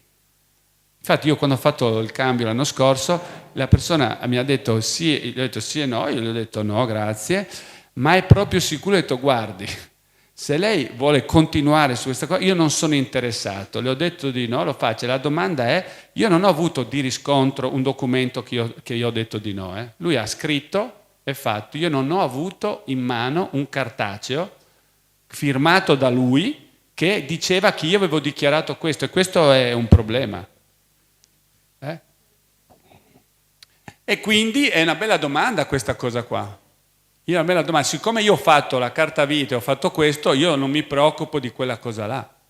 Perché come la carta della Bindi, il cartellino blu con scritto sì e no, una crocettina, cioè voglio dire, non sta né in cielo né in terra un documento così, voglio dire, no? Quindi se noi cominciamo a fare o carta vita o sulla falsa riga della carta vita una dichiarazione manoscritta, ovviamente, con firma, date, così la consegno all'AS di competenza, quindi c'è comunque, perché da un punto di vista legislativo io non ho bisogno di andare al ministero a dichiarare questo, io vado dal mio comune, per dirla, si può anche portare in comune a fare questa cosa qua, a ASL e comune, perché loro sarebbero per legge obbligati a passarlo agli enti superiori, per legge obbligati, che poi lo facciano o non lo facciano, chiaramente tu dovresti verificare, non è possibile il controllo.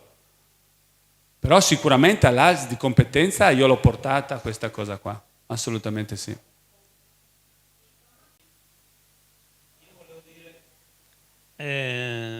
Due semplici cose. Allora, nella mia ignoranza, fin da bambino, mi dicevo, io non sarei pregiudizialmente contrario alla donazione degli organi, però c'è un problema. Come fanno a dire che sono morto? Anche se la macchina segna piatto? No, ma oggi non c'è possibilità di dire. Quindi sono questi 3 medici che arbitrariamente dicono questo, ma sono stati smentiti decine e decine di volte. Appunto, Questo è un dato di fatto. Quindi hanno confermato i miei dubbi. Ah, certo che sì. Poi un'altra cosa volevo dire. Nel 1973 hanno fatto un film con Michael Douglas, Richard Widmark Sì. e Geneviève Bujold, che si intitola Coma profondo. Sì, me lo ricordo. E quindi, se vi capita di vederlo, guardatelo. Grazie. Io ho una cosa appunto da specificare, più o meno, che volevo capire adesso come posso comportarmi. Pochi mesi fa ho rinnovato la carta d'identità e in questo caso mi hanno chiesto, non ricordo se ho detto io volontariamente o loro mi hanno chiesto, per la donazione a organi. Io ho detto no, non aderisco. E dico, ma scusate, mi date la carta d'identità, perché sapevo che a suo tempo doveva essere scritto anche su questo documento. Dice, l'abbiamo già scritto che lei non aderisce. Come dico se non ho niente in mano? Dice, quello che ho detto prima. Viene sì. automatico e a me questa cosa non sta bene. Vorrei, prima di tutto, anche cambiare la carta d'identità. E come approfondire e sostenere adesso questa cosa in modo certificato, ecco. Sì, allora, anche se uno avesse detto sì, non è sì per sempre, è sì alla data del rilascio del documento, neanche del rilascio, di quando tu l'hai richiesto il documento. Se tu fai a distanza di un tempo, fai un'altra dichiarazione, è chiaro che valida l'ultima dichiarazione e non la penultima. In ogni caso, poi io quella volta lì che non avevo, anch'io ho detto adesso mi informo, poi sapete come funzionano le cose, tu hai 2000 robe da fare, perché onestamente cioè, un'associazione così come l'interpretazione degli organi è fantastico perché fanno dei lavori straordinari che tu singolo non riusciresti a fare. E quindi è importante, quindi non ci ho pensato, magari manderò una mail a loro per capire se loro sanno già come viene gestita quell'informazione a livello comunale, perché io ho provato a chiedere a quello della NAV, ho detto non lo so, io lo scrivo lì e poi non so dove va a finire il dato, no? Non si capisce dove va a finire il dato, sarà mia premura fare questa cosa qua che non ci ho pensato neanche a chiedere a loro, che può darsi che loro sappiano già come funziona la cosa, e quindi dopo lo dico alla Francesca e poi la Francesca magari su Telegram mette un messaggio per tutti quanti. Vi va questa cosa qua? Facciamo questa cosa qua, perché è importante.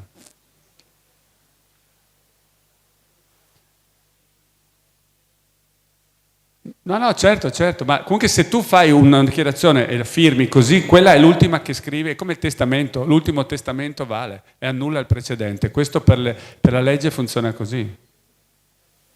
Buonasera, sì, io mi sono iscritta all'AIDO credo a 18 anni, 20 anni. Come me.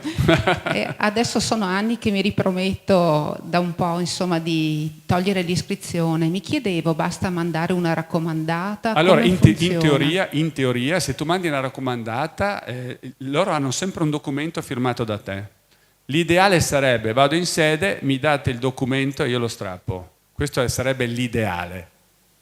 Poi è chiaro che se questo non è possibile, perché loro potrebbero dire non sappiamo dov'è il documento, possono dirti qualsiasi cosa, il fatto che tu mandi una PEC alla sede dove tu se c'è una e tu già questo è un documento ufficiale, però comunque non eviterei di fare una carta vita o qualcosa del genere con data odierna dove io nego il consenso di tutte le dichiarazioni precedenti e seguendo una falsariga, perché l'associazione ha fatto un buonissimo lavoro con la carta, perché ha messo le cose stringate essenziali, no? D'accordo? Infatti nella carta vita, questa carta qua tu devi scrivere anche di tuo pugno, non è solo stampata con una firma finale, devi scrivere le motivi, mi oppongo, e loro ti suggeriscono delle cose da scrivere, però tu puoi anche mettere le tue, per carità, E quindi io ti consiglierei questo, però sicuro che se tu hai una sezione, vai in sezione e dici io ho firmato qua, vorrei avere il documento indietro, l'originale. Grazie. Poi se no una PEC sicuro è più quello.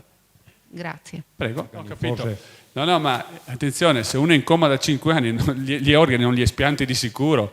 Lo diceva la mamma di Paolo, cioè 24 ore, 48 ore decidono e fanno, perché se tu sei in coma da 10 anni, i tuoi organi non hanno più la vitalità per affrontare intanto un espianto sicuro.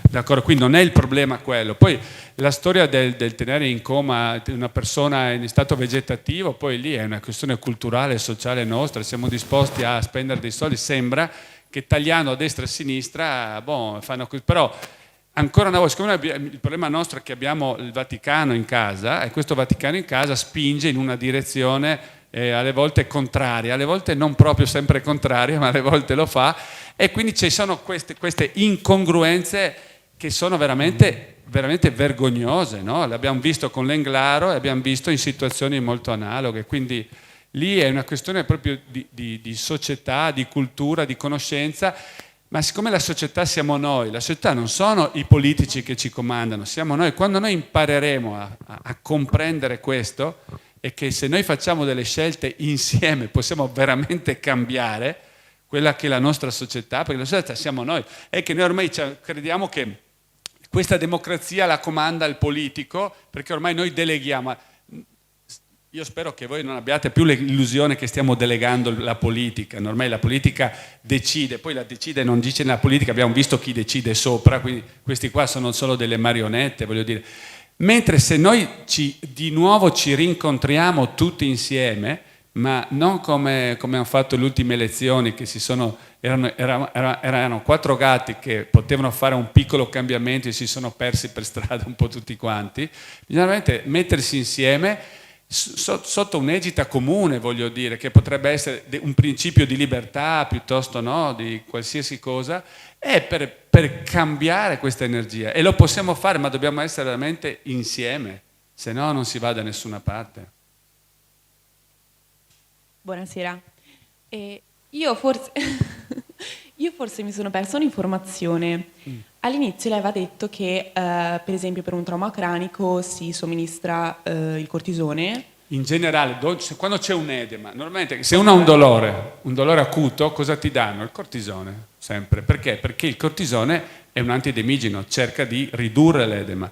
Quindi, adesso io non sono un medico anestesista, un medico traumatologo, non sono questo, però vi ho detto, io sono venuto qua come cittadino, libero cittadino in non libero stato. E quindi io so che i 2 farmaci importanti sono il mannitolo e il cortisone.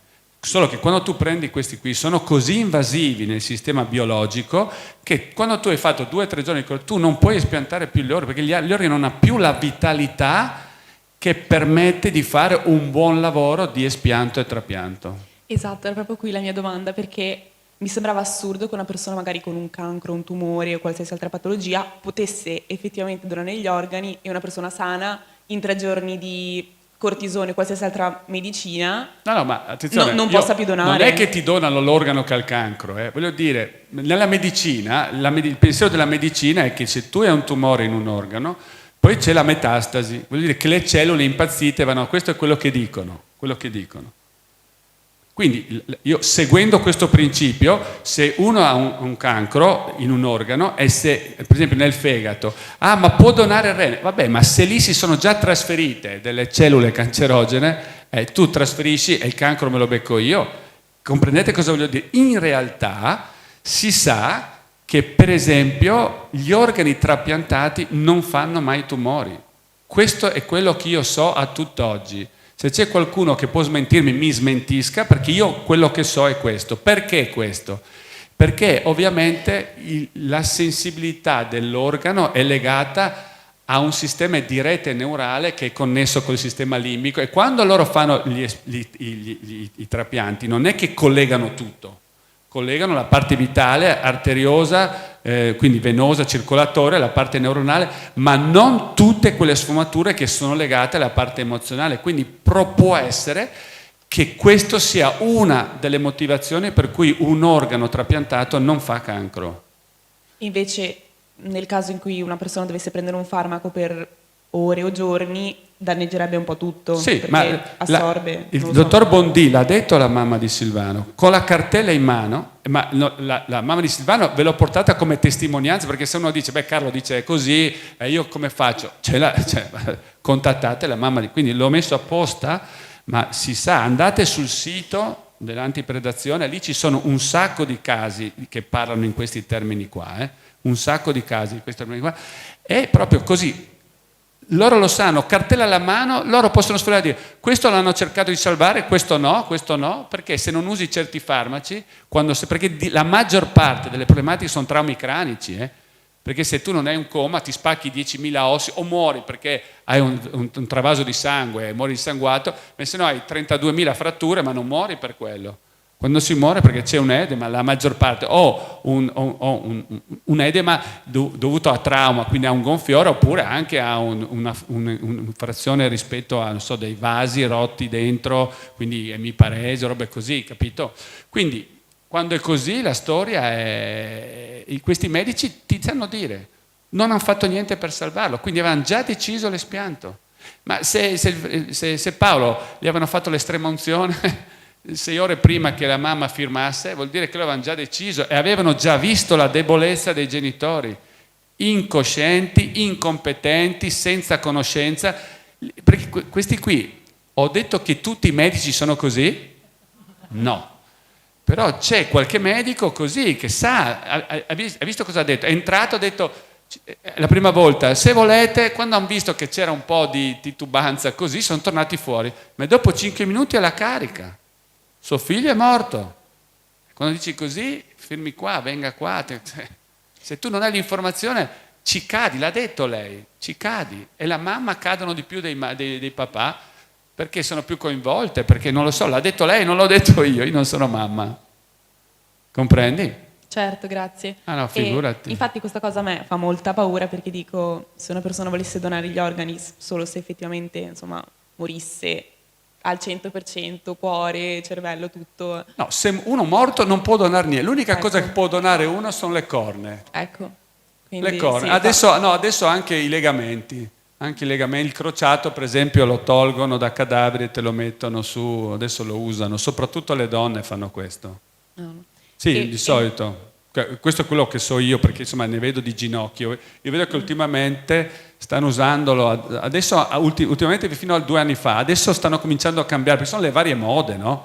Provano quando vedo che non, come una volta c'erano i sintetici funzionavano benissimo, ma si rompevano dopo 5-6 anni, quindi hanno cambiato, di nuovo erano tornati al legamento rotuleo piuttosto che al semitendinoso, erano tornati un po' indietro, poi il cadavere, adesso ho la sensazione che torno indietro anche dal legamento del cadavere, che però usavano prevalentemente sulle donne. Assurdo.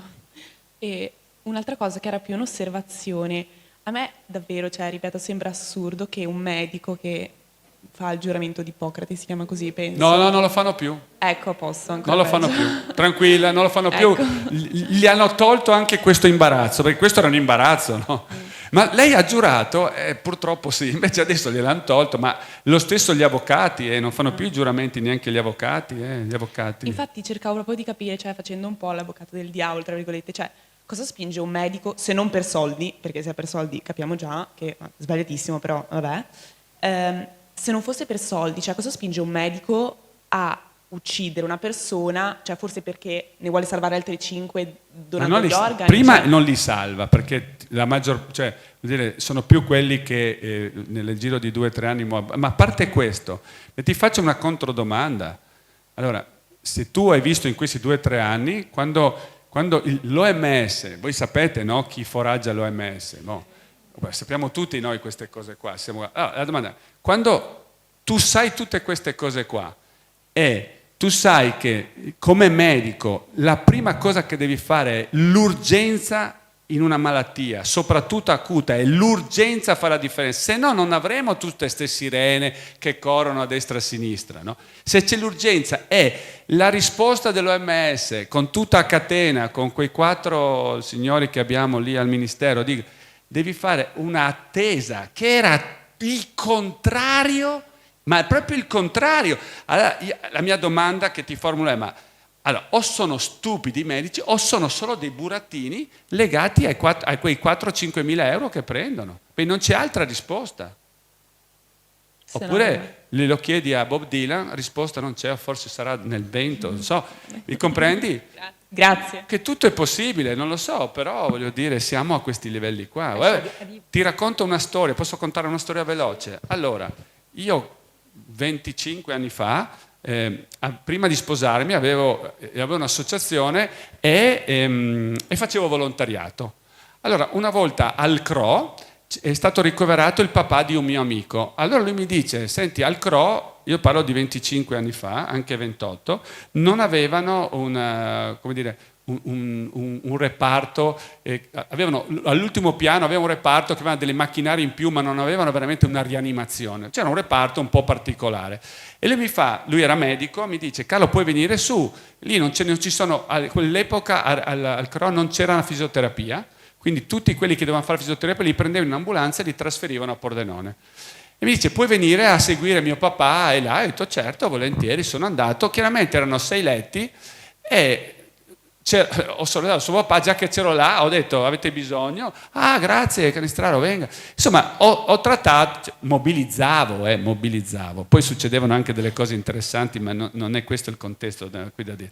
Allora, quando io ho capito che c'era questo problema, allora io sono andato, c'era il dottor Gallo, chi conosce Pordenone, il dottor Gallo era a Pordenone era il boss, insomma, della sanità pordenonese, e io sono andato là e gli ho detto, avevo contattato i fisioterapisti della regione Veneto e della regione Friuli, avevo trovato 55 persone, quindi io sono andato là dicendo, guardi, io le garantisco un servizio di mezza giornata di fisioterapia gratuito, da quando vuole, perché siamo in 55, noi andiamo una volta al mese di fare mezza giornata e noi vi offriamo questo servizio. Lui mi fa, Canistraro, lei mi salva, non so, mi guardava con gli occhi, sapete quando uno si accende?